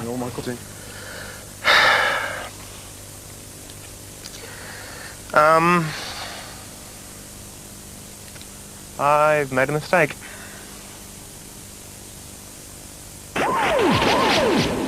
Yes, and I'd have to say that that is quite a cruel cliffhanger by anyone's standards, so I won't keep you in suspense. Here's what happened next.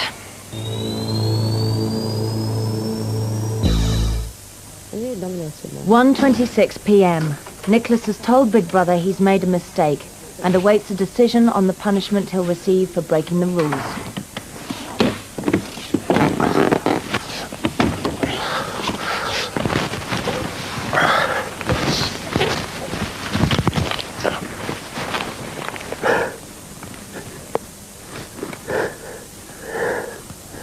Some people think like that though, Mel. Some people think it doesn't matter as long as it's like publicity. Are you coming now? Just 30 seconds. Nick, I don't know why you're sitting there doing that, because you shouldn't have done it in the first place. I can't believe that you've done that. You can't even throw the subs with me. I can't believe... I'm disgusted to think that I even thought, yeah, Nick's a cool man, and you've just come and done that.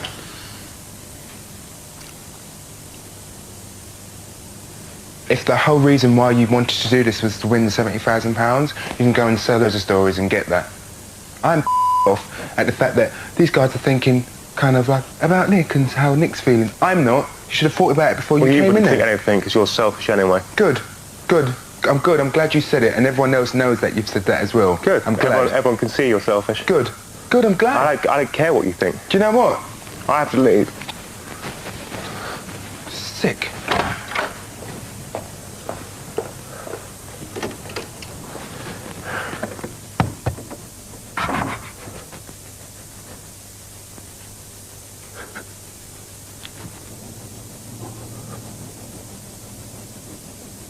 I think you know yourself who your biggest critic is going to be, and that's Darren. He's the most strong-minded here. Yeah. He's not going to be happy if you stay. It's as simple as that. But other people you can talk to. I think other people will give you a second chance. But in a way, it's such a minor thing. Yeah, it's bound to happen. It's in the rules that we shouldn't discuss or write down nominations. Don't try to justify it like that. I know. If you try to justify it like that, people will think you're arrogant. That's how it comes across. Don't say, oh, well, it's rules meant to be broken. That's basically what you're telling me now. That's not how it works. The rules were set out clearly for us at the start. A lot of people out there are feeling very hurt that they were part of this. They feel guilty. And if they're ready to make you the scapegoat for their guilt, that's what you have to also consider.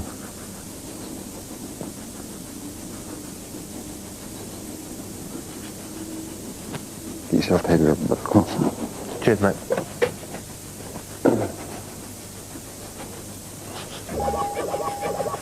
Should we just all sit down, everyone, because he wants to... Oh, wait, yeah. Nicky's coming. Yeah, okay. Just get finished up. Nicholas has asked to talk to the group.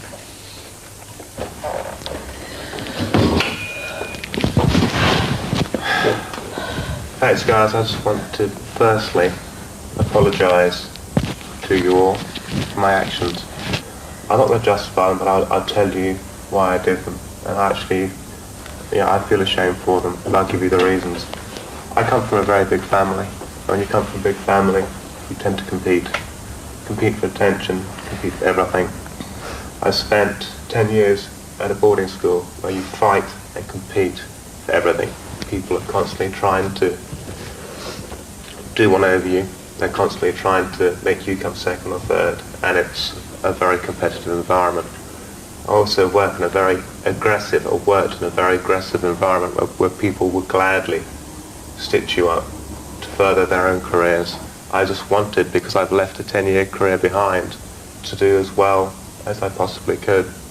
And if that meant putting forward people's names to other people, which is a stupid way to do it, that is the way that has been my mentality, because it's going to happen to me. And that's the reason I did it. We're all here to partake in this show, and we're all here to do as well as we'd like to do. And I chose a way that I thought was the best way. That way, of course, is wrong, and I fully admit that. But, I've done what I've done. I thought I would walk out the door, but that's a coward's way out, and not the way out. I made a mistake. People do make mistakes. I've been there for people when they've been down. I'm asking you as a group, I made a mistake. It's a very bad mistake to make. And You've brought the rules. You've not done something wrong, Nick. You've brought the rules. Yes. Yes, I understand I broke the rules, and I've spoken to Big Brother about that. Everyone has done things in their lives that have been perhaps a mistake, and you regret it, but you have to go, fine, that's done. This is the reason why. I apologise for that.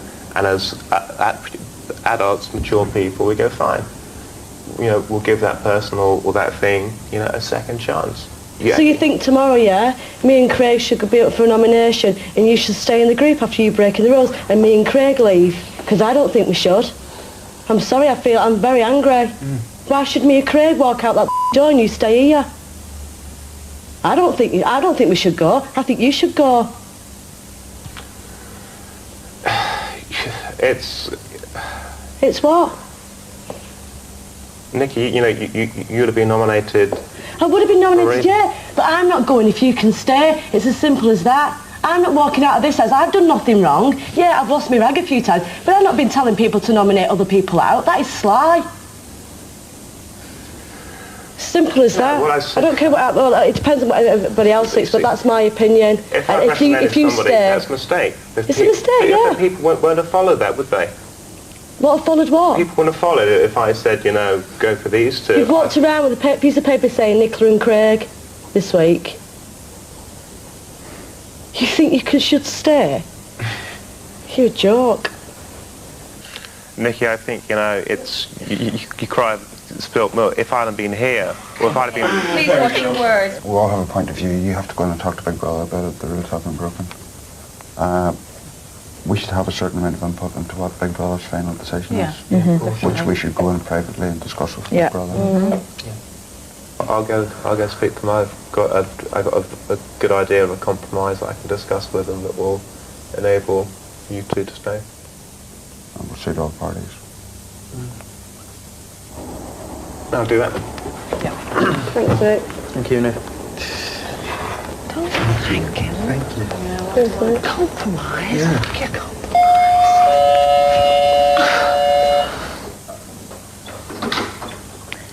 Loving friendship all around. I would like to stay, but I think the group is still raw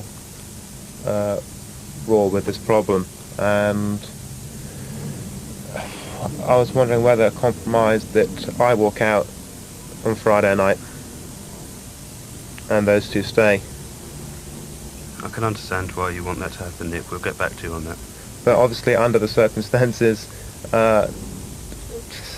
of, you know, one contestant felt he broke a rule and decided he had to go rather than face the, you know, humiliation of me being upset in my room and being accused directly. I don't feel like I can believe anything that's come out of his mouth. I've been brought up in a big family. I was sent to boarding school and I've had a high-flying job for 10 years. There is excuses for doing that. Really.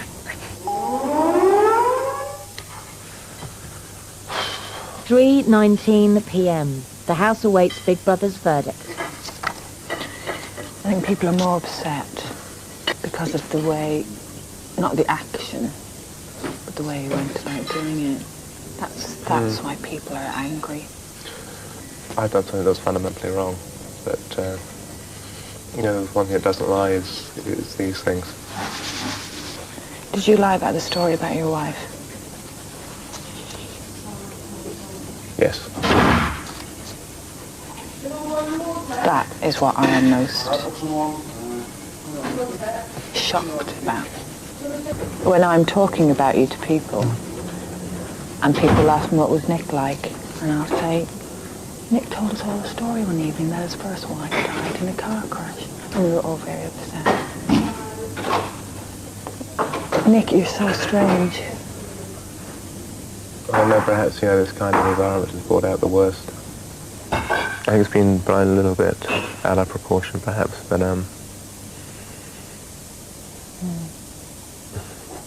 again, perhaps people, when it was first time, should have said, look, you shouldn't do this. Nick, stop. Take responsibility for your actions. No, I'm saying, what's done is done. I know. And don't. Stop putting it onto other people. But, you know, that's kiddish, that really is. Yeah, right. You did what you did. And what people are thinking deep down is that I thought he really did like me. I thought he really, really did like me. And you don't.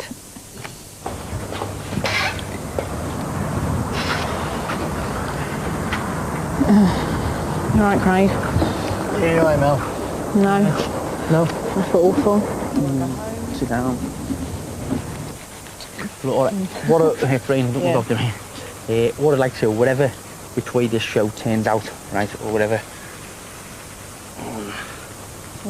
whichever sort of happens with anyone in here, when the show's all over and the wind's blew over, I'd love to take you out for a drink now. Oh, Craig, thank you. That's sweet. Don't answer now. Have a think about it. Let's wait till this is all over. Wait till it's all over, but have a look think about it. I'd love to take you out in the future. Okay. Take see my dogs. I'd love to see you, though. I'm coming down. Yeah, you're welcome. Yeah, Come you're down, welcome my friend. anytime. Yeah, anytime you want. An hour later, Nicholas is called to the diary room to be told what Big Brother has decided. We've come to the following decision about how we're going to proceed. It was about 2 weeks ago that we gave a written warning following a verbal warning to the whole group about nominations and any attempts to do it. I want to remind you of the section that said, planning tactical voting of any sort or attempting to influence the votes of others in the House is strictly against the rules. If Big Brother decides that any of you have been guilty of this, we can cancel your nominations or in extreme cases eject you from the House. It's regrettable, Nicholas, but this is definitely an example of an extreme case. We weren't aware of any notes that you've been writing. You weren't meant to have a pen or paper. You definitely weren't meant to communicate in that way, and you're aware of that. So we've decided that we're going to ask you to leave the house. Okay? Okay. Yeah. I'm sorry, Nick. I'm sorry it's come to this, but we have to follow the rules of Big Brother.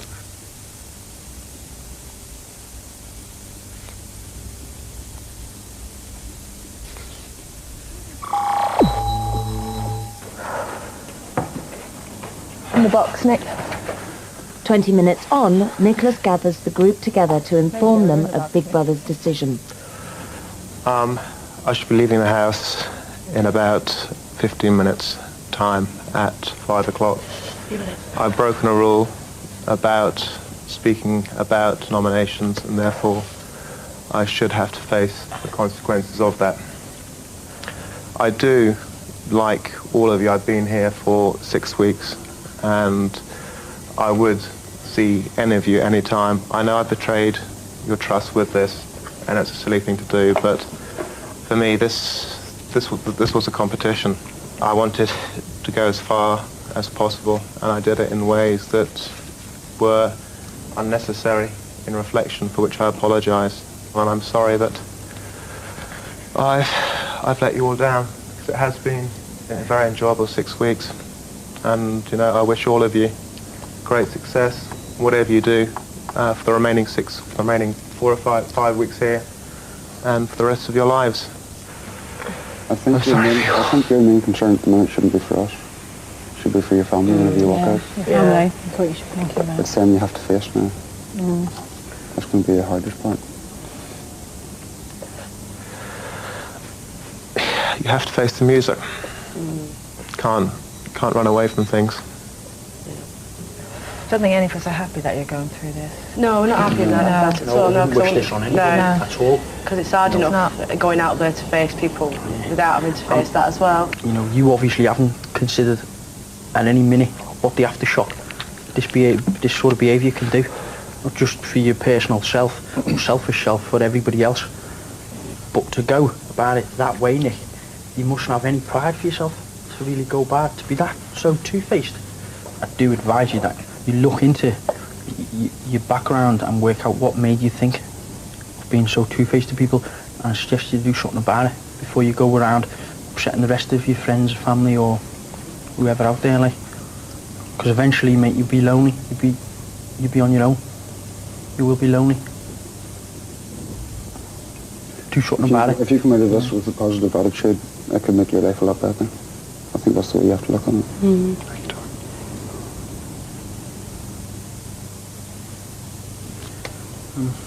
Sorry for you, mate. It's 5-2 if you want to get your things ready. Will do. Yeah.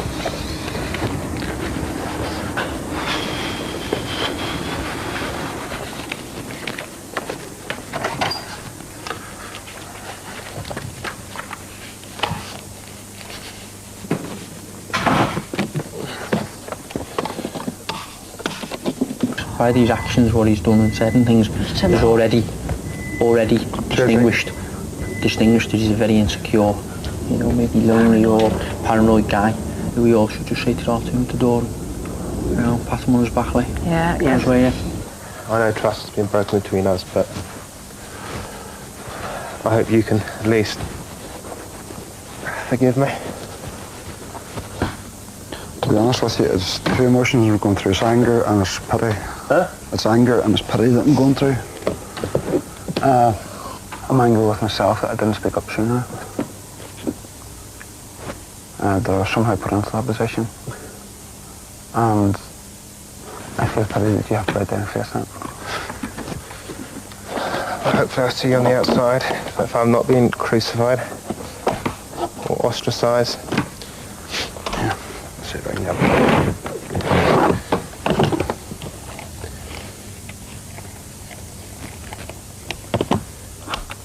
No one else actually walked, have they? No.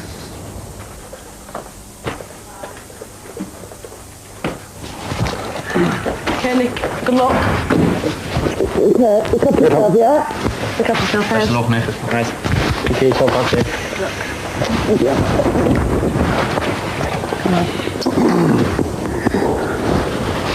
I need to grab this around.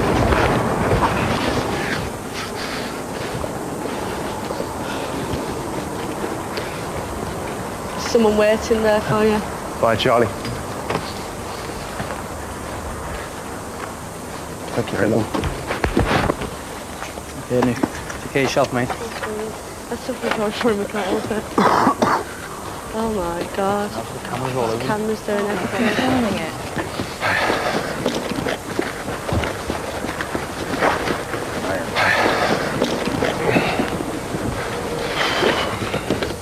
car and member of the production team await him.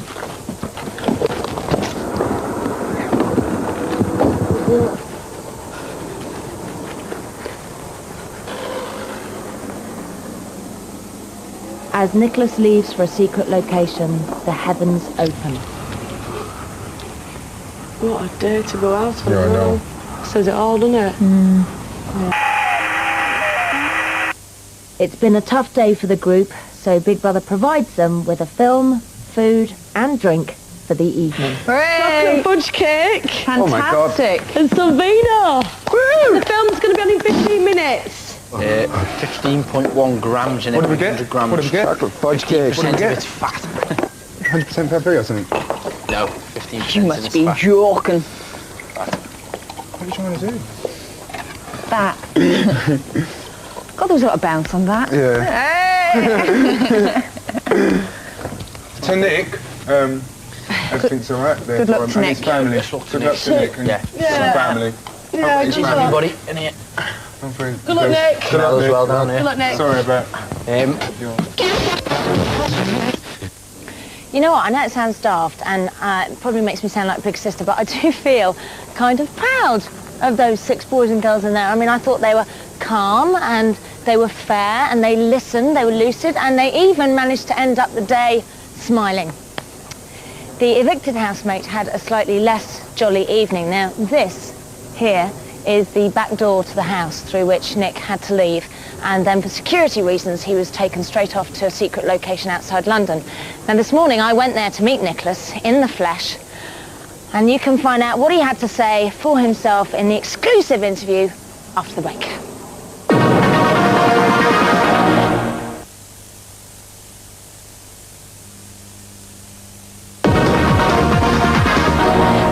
Okay, I'm here at the gates to the Big Brother compound, and inside the house, the 6 housemates are dealing with their first day without Nick. And they're in a kind of singing, slightly party mood, which is a huge change from 5 o'clock yesterday when Big Brother told Nicholas that he would have to leave the house because he'd been cheating. Now, we've heard the housemate's side of the story, but we haven't heard Nicholas's. Now, I went to meet him this morning, and here's what he had to say. Okay, now, hello Nick. First off, it's been quite a mad 24 hours, hasn't it? So how are you feeling? Partly relieved. Still quite tired. I still couldn't sleep last night. I think the adrenaline rush leaving the house was quite immense, and also just purely being outside and seeing, you know, other human beings and other people. I want to just go back now to when you first applied to go on Big Brother. Why did you apply? I think I saw highlights of the show from Holland, and it just looked a really exciting thing to do, and I thought this is just really up my street. But what, you know, when you say you sort of saw the one in Holland, what was it about the one in Holland? I mean, was it the money? Did you do No, it? not at all. I think it, you know, it looked a really exciting project to be a part of. I mean, in respect to last night and what was discovered the night before, you know, you had a game plan, a strategy. When did that start coming into play? I think, you know, that came into play before I entered the house. It was a game show. I think people might be naively thinking it wasn't, but we were there on a game show and people were there to compete. Would you say that you sort of read people quite well? I think so, yeah. Well, I hope so. What was your strategy? How did it work?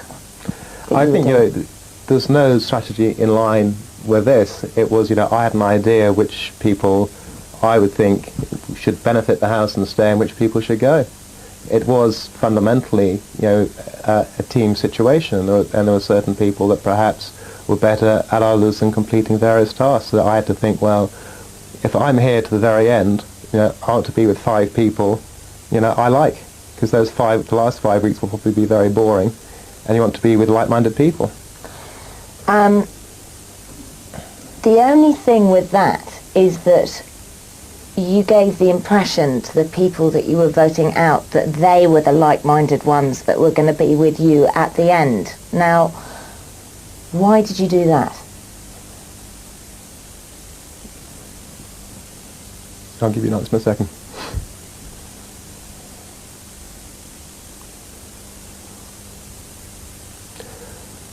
the whole premise was a game show, and to play games, you have to sometimes play mind games with people, and therefore in any sport, the way to win a game is to win it psychologically as well as physically, and so therefore on that kind of arena there was psychological warfare. Who were the people that you wanted to be with at the end? I'd have liked to have been with Tom, with Mel, with Darren, and Anna probably. Why were you writing things down? I was just writing down which people I was going to vote for in that particular week. Now, why were you writing them down though? Because surely, I mean, it's Big Brother, there are cameras everywhere, there are microphones everywhere, we see everything, even though you'd managed to conceal that quite well. At some point you were going to get found out. Yeah, at some point, but like if you live by the sword, you die by the sword, and at the time I thought it was worth the risk, so therefore I took it. Were you surprised at how malleable some of them were? No, not really, because I think a couple of them may been guilty of it themselves, and so therefore, as soon as this blew up, they sort of naturally turned on me. So who? Who in particular? Who do you think was guilty of slightly manipulating people? Well, the ones with the strongest minds there. Now, Nick, I've got to clarify a few things now, because in the house you said some things, and some of the things you said we know to be lies, and some of the things you said we're not sure yet. So I want you to tell me the God's honest truth about the following things. Did you have a mobile phone? No, I didn't, no. A pager? Not a pager, no. Did you have any kind of electronic device that you smuggled in? No. All we had was a little chicken that made chicken noises that was not electronic. A chicken that made? Yes, you pressed it, it would go chirp, chirp, chirp, chirp. We tried to do it again just to see, because you can imagine somebody in the control room going, what's that noise? And it was a little chicken. But no other electronic devices at all? Okay. Were you a plant for Channel 4? Because I've been asked that incessantly. No, Channel 5. Joke. So no, I was not a plant for Channel 4, no. Not a plant? No. For anyone? No You're one. there of your own volition? That's correct. Okay, good. Were your Reiki sessions done to get people on board and to get sort of on a one-on-one trusting situation, or were they done genuinely because you are a Reiki master? No, I did that, in a genuine manner. Certain people finding it very difficult under the circumstances of being at Big Brother, and so I did that, as any other healer would do. I was doing it, to help other people. The assault course, right? Tell me, Nick, you weren't in the Territorial Army, were you? No. Why did you say you were? Because no one was taking active control of that obstacle course, and people were just, doing it half-heartedly. So. Did you feel that the team needed sort of leadership?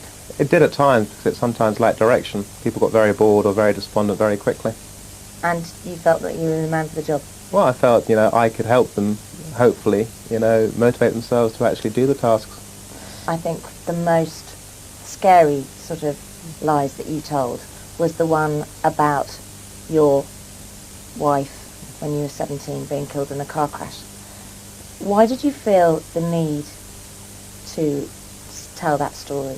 I was given bad advice, and it was a silly thing to do, which I later retracted the statement. How did you think that the people on the outside would perceive those lies? To be honest, when I said it, when I spoke to Andrew, I didn't actually think it'd go out. What did you think that we were putting out and not putting out? I don't know, but I would have thought that had just stayed in the group. Were you worried about public perception, because your mood seemed to change slightly towards, the last few days? You seemed to get more worried about what people were going to think of you. I think everyone was extremely worried, because at various occasions we had people shouting things at the gate. And did you hear any of that directed at you? No, not me, but it still affects the group as a whole, because it obviously affects those people it was directed at, and because we're a unit, it was upsetting for everyone. What was your ultimate goal, Big Brother kind of goal? I just went in on the premise that I'm there to stay as long as possible, and if I get kicked out, you know, first, second, third, or fourth, yeah, that's tough. That's tough luck. It's it's a game show, but I wanted obviously to be in the final three, but I never imagined I'd win it. Were you surprised then to realise that up until, you know, last night, I mean, nobody wanted to vote for you and nobody nominated you? Yeah, I was very surprised and very flattered by it. Did it make you feel a bit sad somewhere inside? Well, no, because obviously I played the game correctly, because no one, you know, voted against me, and I think another person only got one vote as well in that time. So they also played the game very well. But yeah, it's. So you see that as playing the game rather than actually people genuinely liked you. I mean, you were genuinely, you know, a very, very popular member of that house. People really, really cared about you.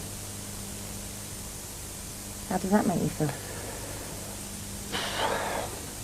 Well, of course, I think in retrospect that no one has voted for me. It could either mean I played the game very well, or people wanted other people out. And so it depends entirely how you actually view it.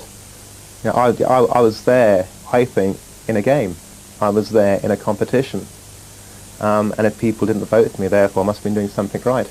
Are you ambitious? Of course, yeah. Have you always been ambitious?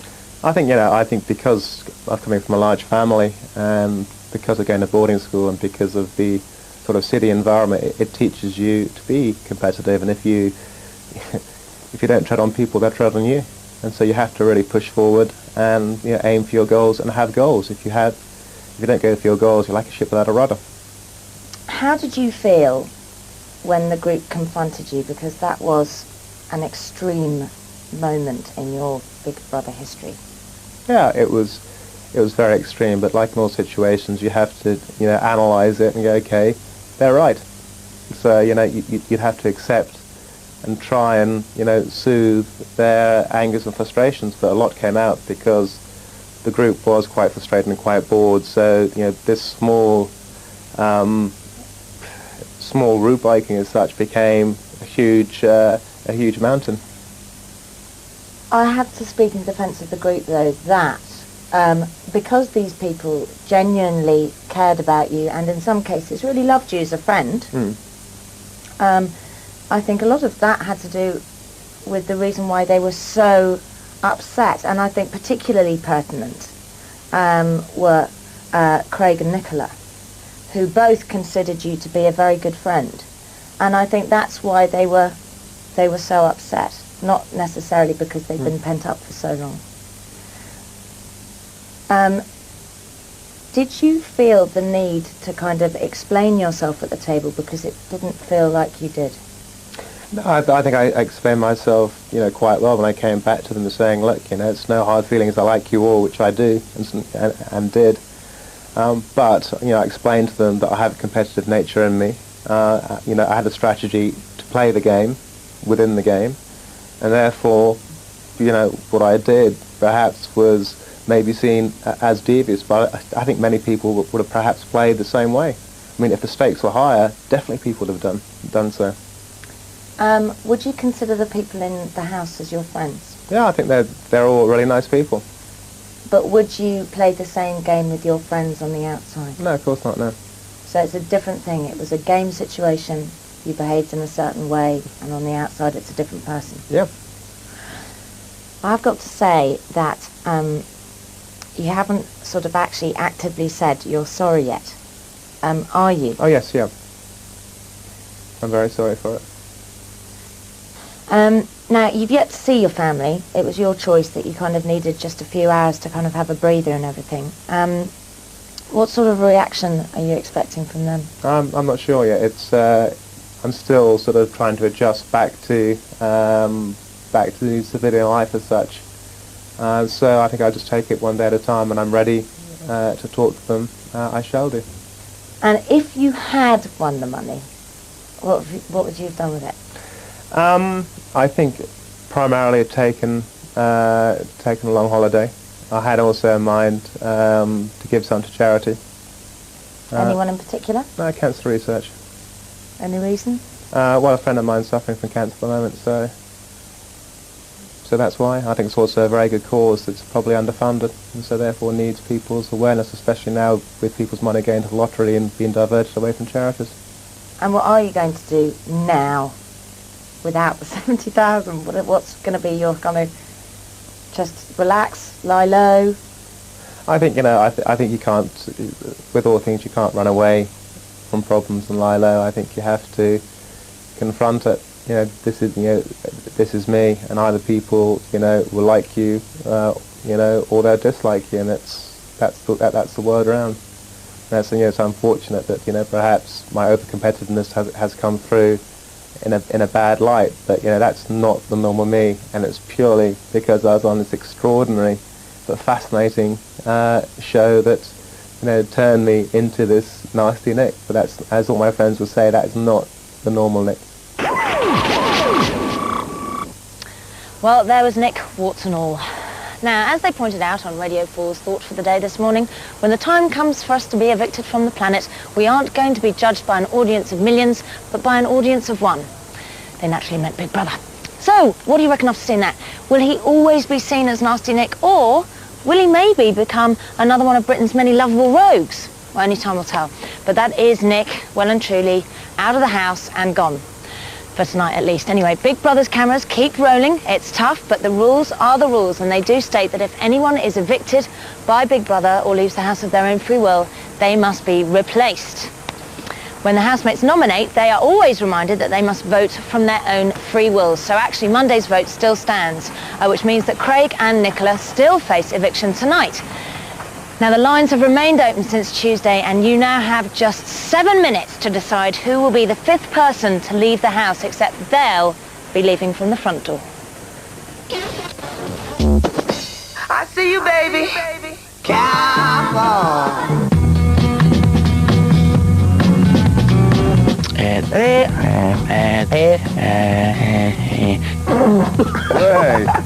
I even consult my solicitor now before I masturbate. You don't mind nominations, do you? It's going to happen, isn't it? I will nominate this week Craig. How can you be so two-faced? Craig. Craig. I don't want them to think that I'm weak enough to be led by you or anybody in here, because I'm not. At the beginning of us being together, I found he wasn't involved with the group as much as the other people. I can sleep as much as I want. Come on.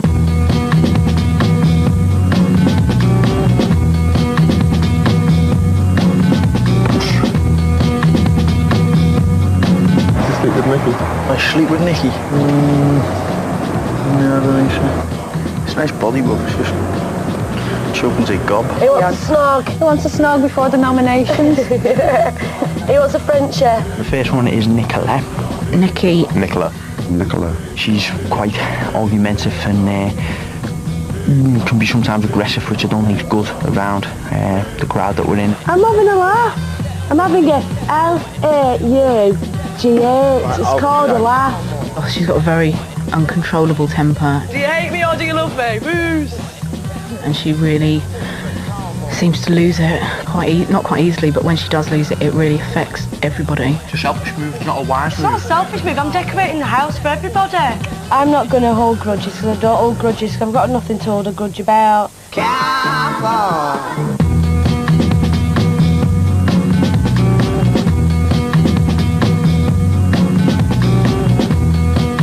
Gorgeous. Oops, there goes another rubber tree. Oops, there goes another rubber tree plant.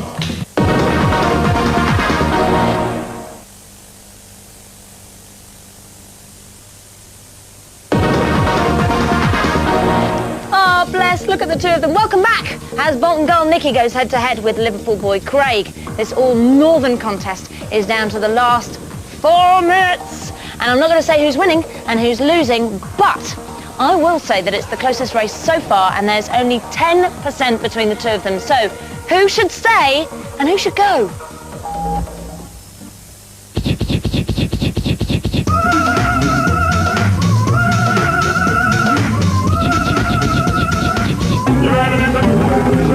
Craig is very lazy. Yeah, he don't want to do a lot, does he? Unless it's something he wants to do. But then again, that's your normal everyday bloke, isn't it? Well, that's true, yeah. At least when there was a few there, he could hide behind people, couldn't he? Right, yeah. Do you know what I mean? And now he's been nominated, you might give him a kick up the backside, eh? Yeah, but I disagree. I think I'd sooner have Nicola in the house still.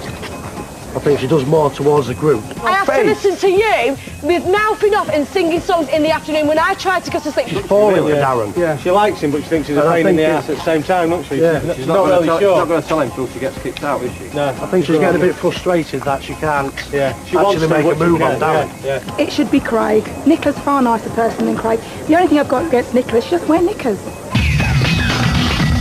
Having listened to Craig's accent, he's talking like this. It's very nice to be on Big Brother and we'll stay in bed all day. I think he's trying to play off the Liverpool sort of role. Yeah. Yeah, he's very proud of his body. Yeah, like he shows it off. Craig is just a normal everyday bloke. He's one of the lads. He's not into all this arty stuff like Nicola is. When he got on that assault course last night, that was it, wasn't it? Was it? Oh yeah, that was it. My game, nobody allowed.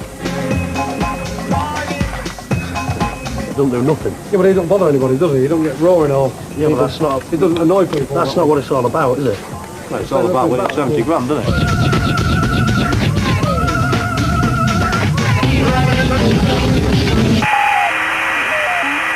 Hurry up, because voting closes in 2 minutes' time. And with us now, we've got Nicola and Craig's friends and family. Okay, hi, guys. Hello. How are you doing? Now, Brenda, you are Craig's mum. Now, how do you think he handled the whole Nick crisis? I was quite pleased. Were you proud of him? Pleased. I was very proud of him. He kept quite calm, didn't he? He was really... very cool. I'm glad he kept his cool. Yeah, yes. And Christian, over to you. You are one of Nicola's best friends. Now, she really gave Nick what for, didn't she? Now, do you think she's going to be able to keep a lid on her temper if she stays in the house over the next few weeks? I don't think Nicola will change, to be perfectly honest. I mean, Nicola's artistic. She's not very rational. She's intuitive, which means, basically, to me, that she's happy. When she's happy, she's ecstatic, and when she's sad, she can be quite vicious. She's very sad. She kind of is. I'm very, very sad. Okay, guys, the voting has now officially closed. And it's time to make direct contact. Now, when I press this button, they're going to be able to hear me, but they're not going to be able to see me. So here goes. Big Brother house, this is Davina. Can you all hear me? I think that's a yes. At the start of the week, Nicola and Craig were nominated to leave. The British public have been voting for the last 4 days, and in 4 minutes' time, I'll be announcing who must go. That person will then have an hour and a half to pack up all their belongings and say goodbye. Is that clear? Yeah. Very clear. Okay, I'm going to switch off now. See you later. Oh, bless her. 4 minutes. Okay, while the votes are being counted, here's how the housemates have been dealing with life on their very first day without Nick.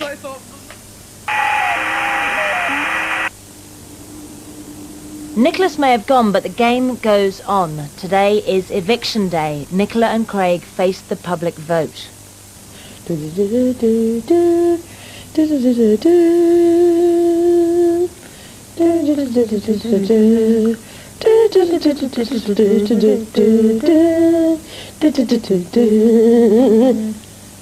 housemates know that soon a replacement for Nicholas will arrive.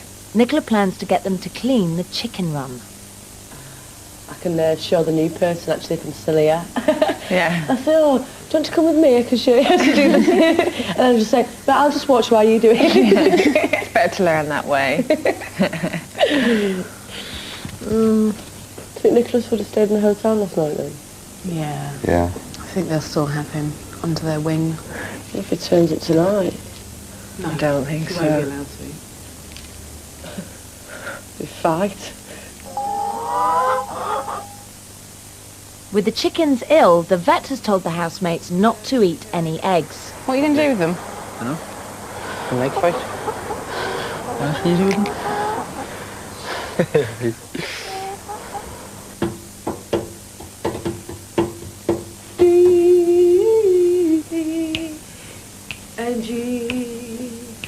To the beat, 5 seconds. Yeah. Spin round, and then just bombard each other. Okay. Ready? 5, 4, 3, 2. Go get me. Go on then. Oh.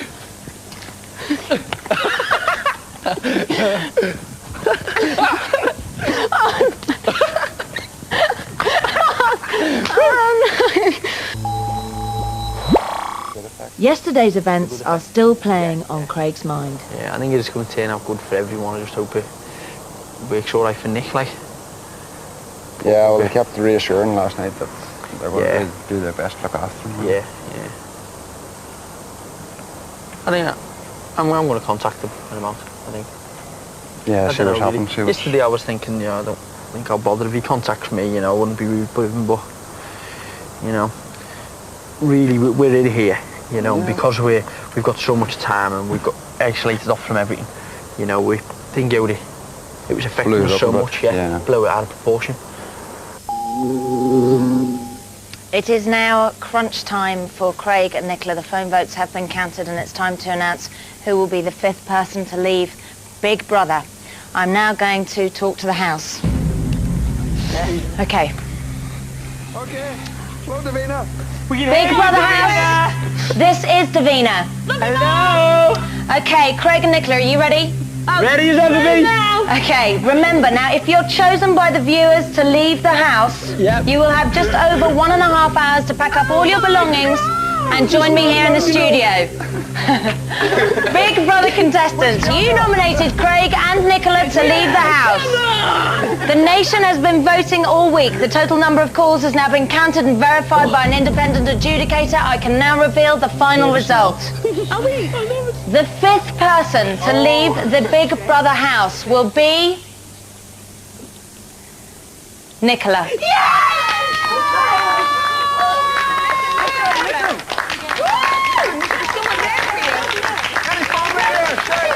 Oh.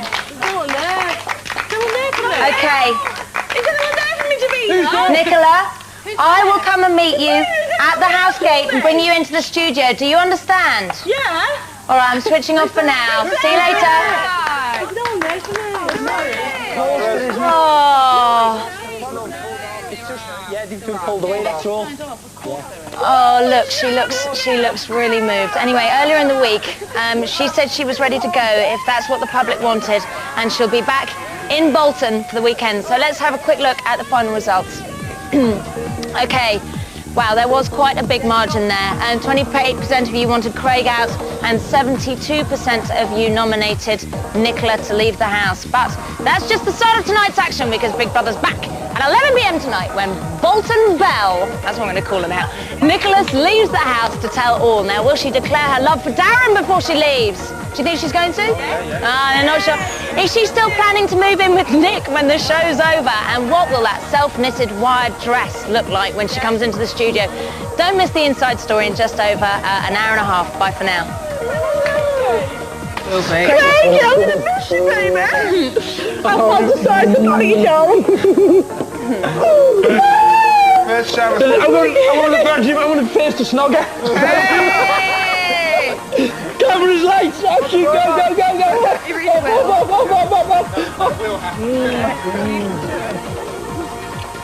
Oh, Vic, she was on the sailing. Go in. I'm going. She was like that and she went, Yeah. I'm such a pig. Go and have a wicked time, mate.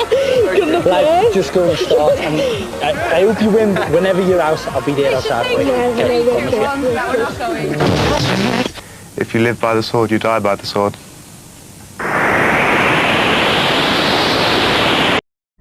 Hi! Prince here.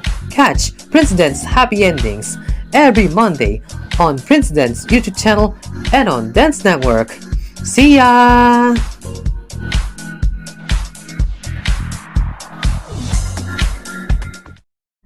Prince YouTube channel had over 1,000 subscribers. Amazing! Catch Prince Happy Endings every Monday on Prince YouTube channel and on Dance Network.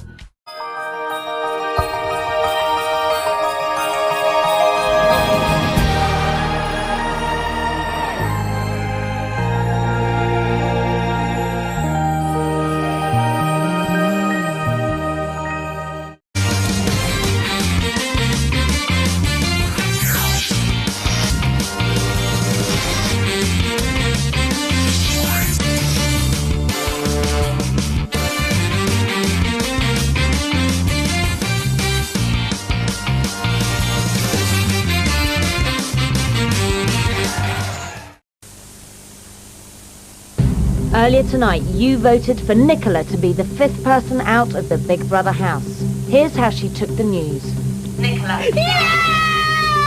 In 5 minutes' time, she leaves the house to give us the inside story on cheating Nick and life with Big Brother.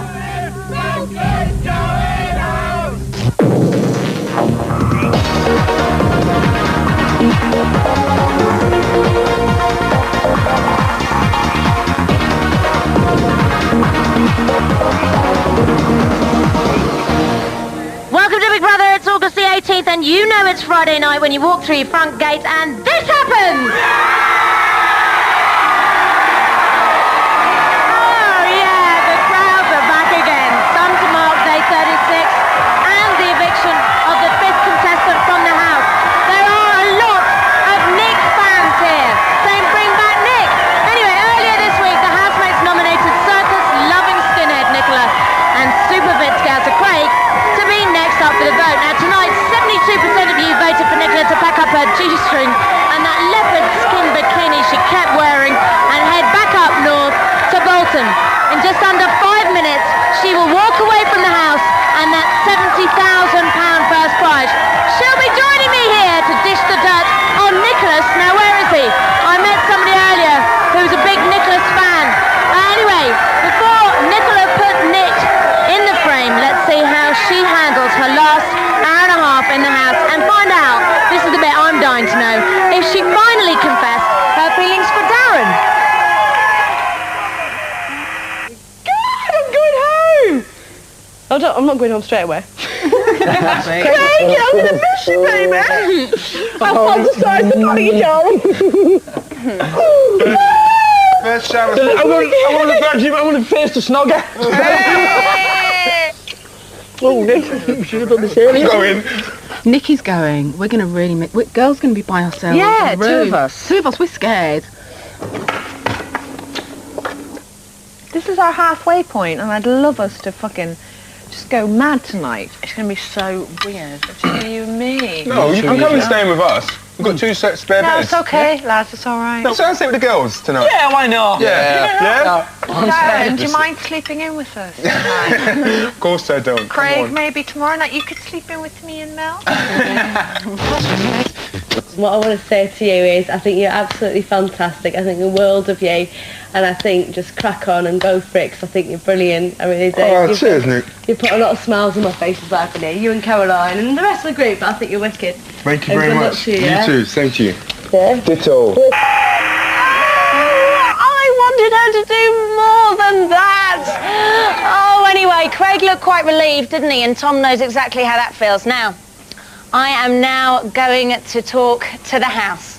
And when I switch on, they're going to be able to hear me, but they won't be able to see me. So, Big Brother house, this is Davina. Can you hear me? Yeah. Okay, Nicola, you have been voted out of the Big Brother house, and you now have just over 1 minute to say goodbye and make your way to the main exit door. Oh my God. When your minute is up, the door will open automatically and you must leave the house. Is that clear? No. Yeah! Nicola, make sure you've packed your lucky Aztec skull. Yeah! See you in a minute. Okay, I've got 6 seconds to go get Nikki. Come on, let's go. Okay, look at that drawing. Look at this drawing of Nicola. Look at that. That's incredible, isn't it? There are banners everywhere. Bring back Nick's banner there. I don't know if you can see that. Now, we gave her a unicycle for her birthday. And I was kind of wondering if she was going to ride that when she comes out. Okay, she's coming home, guys. Those were Nicola's fans, all waiting for autographs. And here we have the press here, ready to greet Nicola when she comes out. And here's Craig's family. Hello, Brenda. I love him. Oh, I know you do. And here we have Nicola's family. 5 seconds, 4, 3, 2, 1. Nicola, will you please leave the Big Brother house? Nicola, will you please leave the Big Brother house?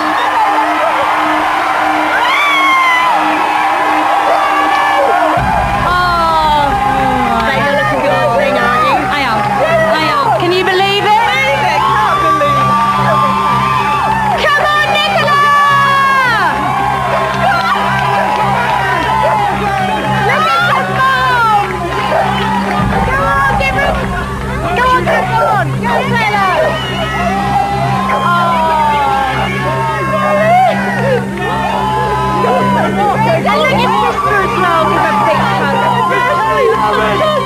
Right, come on, Nicola.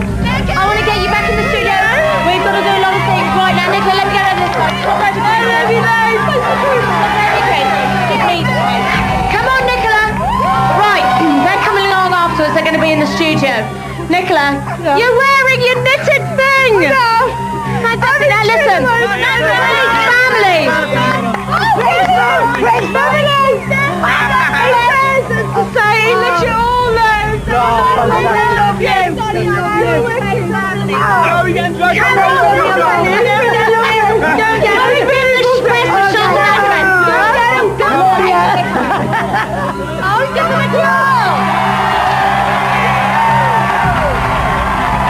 Nicola, give him a twirl, give him a twirl, give him a twirl.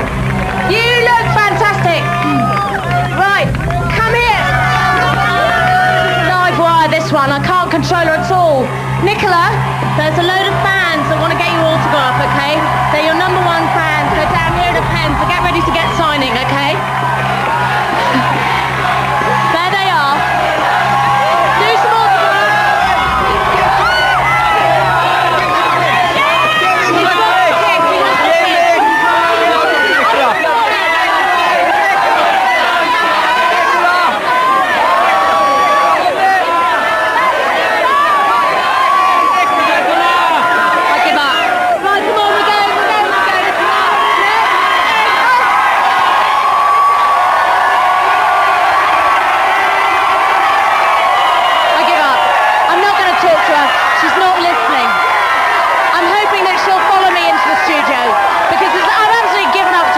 She's loving it!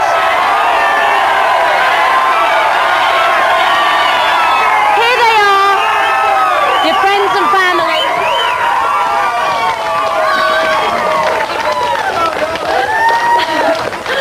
Well, that was absolutely hilarious. I've got her suitcase, I've got everything, and she's got her friends and family there. So join me after the break when Straight Talking Nicola gives us the inside story on the people who painted her into a corner and then just pushed her out the door.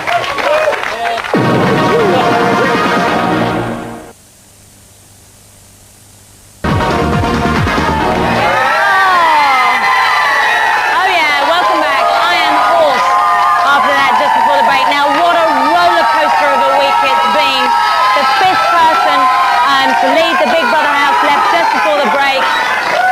Calm down, because let's greet her now. There she is, Nicola!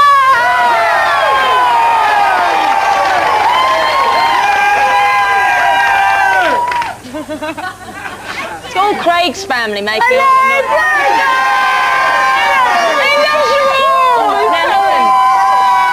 Nicola, it's been a mad week of all the weeks. Yeah, it's been very hard. It's been hard, hasn't it? Yeah. How are you feeling now? I really was ready to leave the house last week.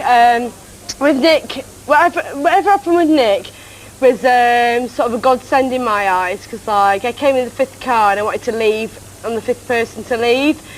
And what happened yesterday was like quite a shock to me, because I really like respected the guy he was and what he did, but as well it was like, it's quite a hard day. How do you think everybody else took it? Quite shockingly, really. They found it really, because they all put him on a pedestal. I know, and he didn't get one single nomination in the whole time he was in the house. because he's a Reiki master, and we all needed relaxation the whole time we were there. So I just want to go back to when it all kind of started to ball up, which was on Wednesday night. I don't think you actually saw any of this, so let's just take a look. Yeah, okay. Because I didn't know. I'm saying this as a friend to you, that I was influenced to vote a certain way this week, which I didn't. And I was surprised you voted. You're surprised I was voted? Why were you instigated to vote against me? I was. Was you? Why? Nick has a habit of writing things down. I'll only ask you one question. All I want is an honest answer, okay? Has Nick approached you with a piece of paper to try and steer your nominations on Friday with my name actually on it? No? No, honestly. Okay, that's right, that's fine, it's okay. I found out what he's doing is he's giving different names to different people, which I just found really weird. I just thought, what are you doing? It's fucking out of order. I don't agree with this.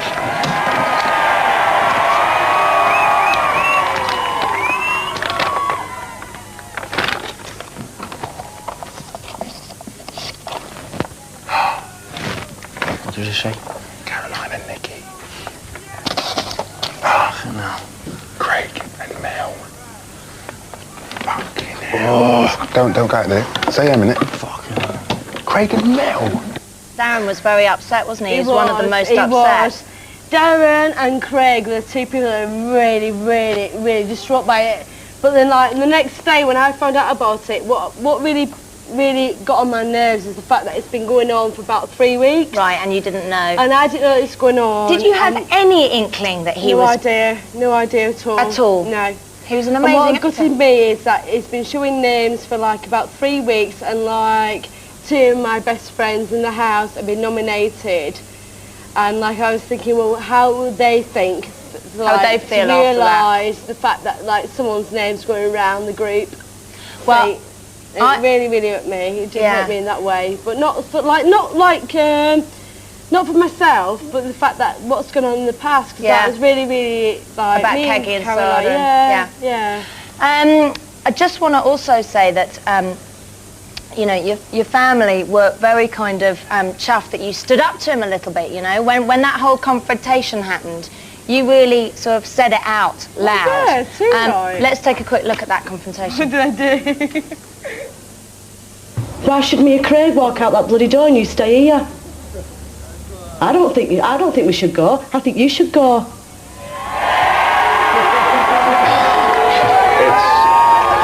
It's what? Nikki, you know, you'd have been nominated. I would have been nominated, yeah, but I'm not going if you can stay. It's as simple as that. I'm not walking out of this house. I've done nothing wrong. Yeah, I've lost my rag a few times, but I've not been telling people to nominate other people out. That is sly. Simple as that. I don't care what. It depends on what everybody else thinks, but that's my opinion. If you stay, that's a mistake. It's a mistake, yeah. People won't have followed that, would they? What have followed what? People wouldn't have followed it if I said, you know, go for these two. You've walked around with a piece of paper saying Nicola and Craig this week. You think you should stay? You're a joke. So, what did you guys think of that?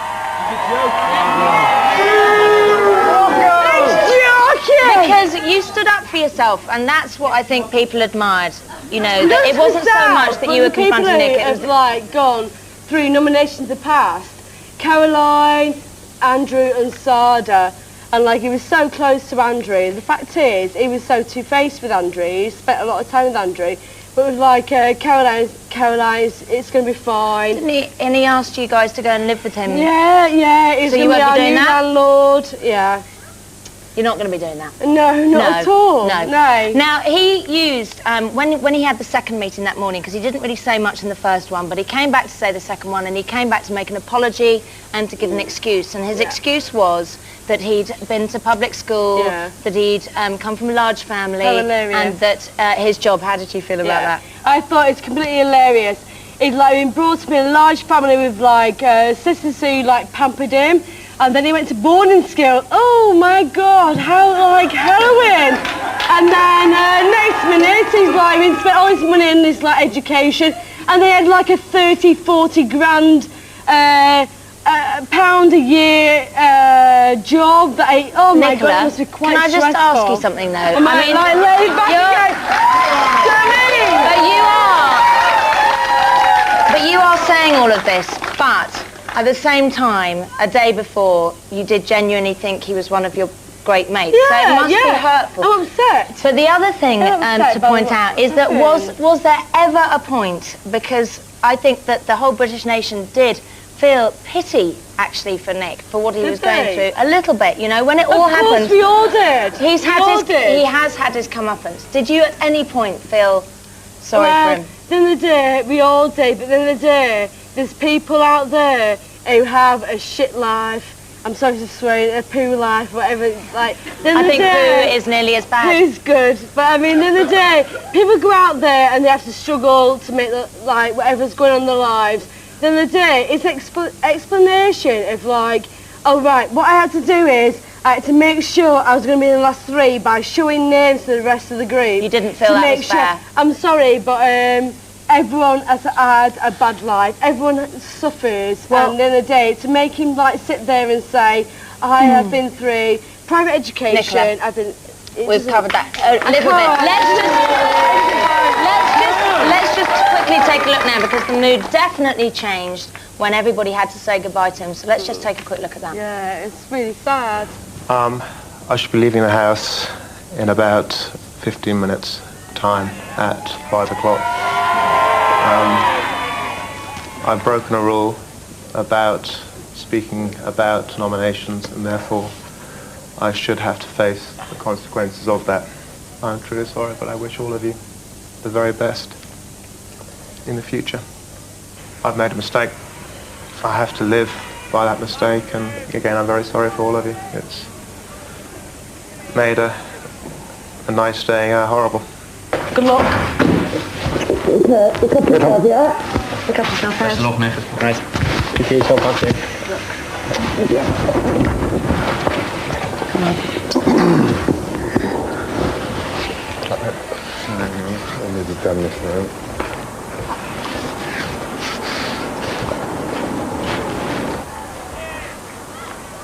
Thank you very much. Here, Nick. Take care of yourself, mate.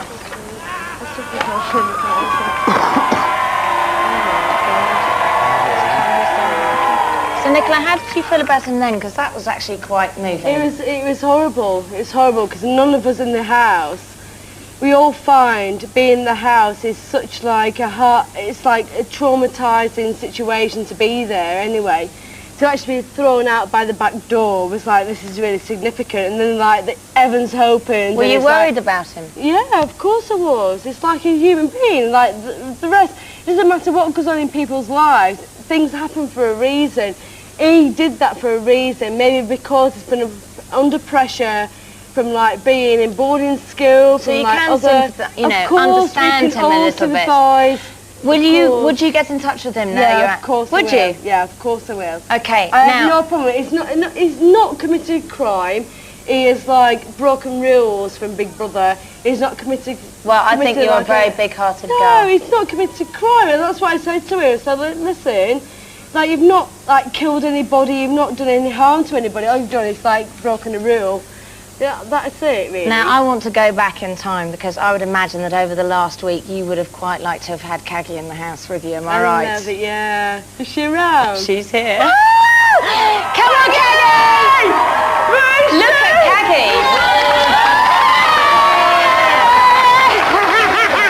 You look fabulous! Okay. Okay, Kaggy, I just want to ask you, what did you make of the week? I think the house has coped with it obviously tremendously well, but at the end of the day, he's offered me and Nick a place to stay, and I think we should still move in. Yay! Okay, now listen, I also want to say that you have filled that house with the most amazing art, and it was absolutely fantastic. But I think one of the most memorable bits, which had the most hits, it was the most requested hit on the website, was of course the naked clay painting. Do you want us to squash you against it? Yeah, can we come and roll you around? Wait, hold on. I can't. You can't. The boobs are too big, love. I can't get you can't get this bit of your leg there. No, we all think you should join in. Fucking right, we should. Come on.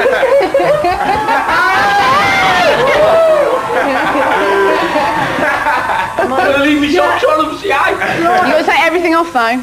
Someone's got...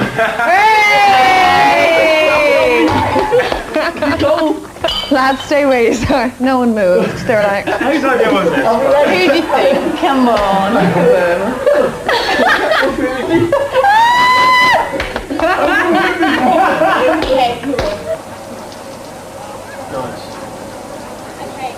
Nicola, you obviously had a fantastic time in the house, but let's just relive some of those fantastic moments. Okay, if you want to. Here we go. Really nice.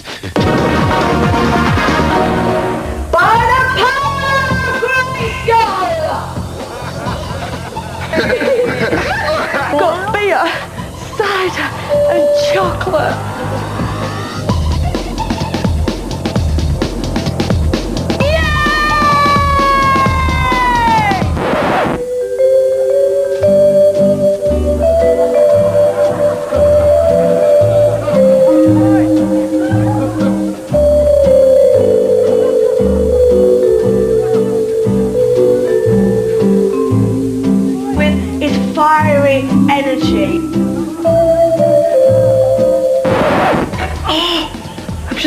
butter. Oh, she's good. It's good. I'm sorry everybody. I'm just into him as a person. I think he's lovely. I'm so in love with you. Fantastic. Would it help if you slept me down? Turn my light round the block. I'm gonna let it shine all the time, let it shine. Big round of applause for Nicola! Nicola, now, you said you wanted to be in the circus. Well, we have brought the circus to you, Nicola. Come with me, hold my hand. Because Zippo Academy of Circus Arts would like you to go and join them for 6 weeks at the end of September and train to be in the circus. What do you make of that? And there they are.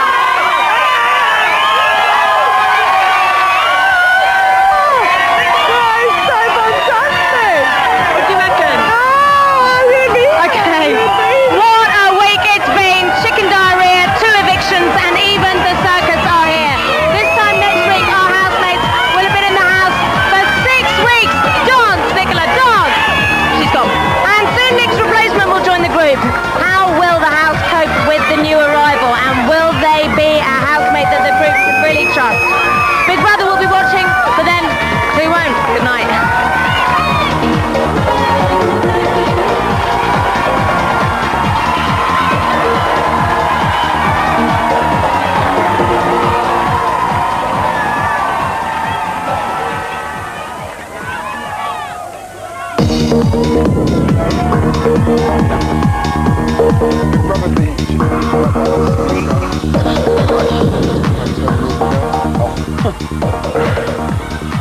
The music is turned down.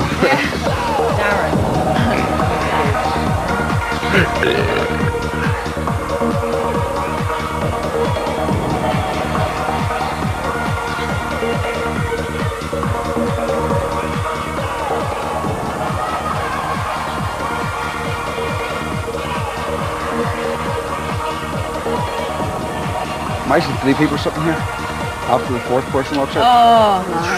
Last week. At least they'd know they've only got a week to go. Yeah, you say Friday, we're out. Friday, we're out. It doesn't matter. Family and friends or whatever. A week to go. Week to go. It will be so long now and hard as well. Yeah, but we don't get a task, do we? You don't get a task, do you? Not final week. No. You'll get little tasks, but you won't get a task. Get a little task for it. Of course you will. They'll make you. They know it's going to be. Well, they give boring. you things to occupy you, but Of course they will. Here's a notepad and pen. Please write your memories. Your memoirs, yeah. And we shall sell them. And you shall receive nothing.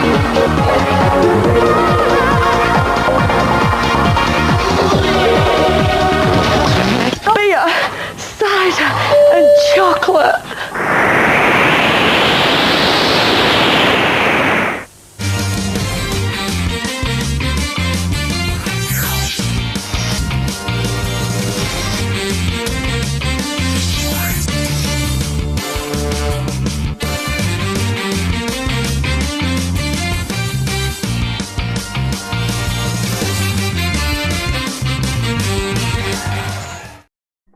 Princeton's YouTube channel had over 1,000 subscribers. Amazing! Catch Princeton's Happy Endings every Monday on Princeton's YouTube channel and on DenSS Network.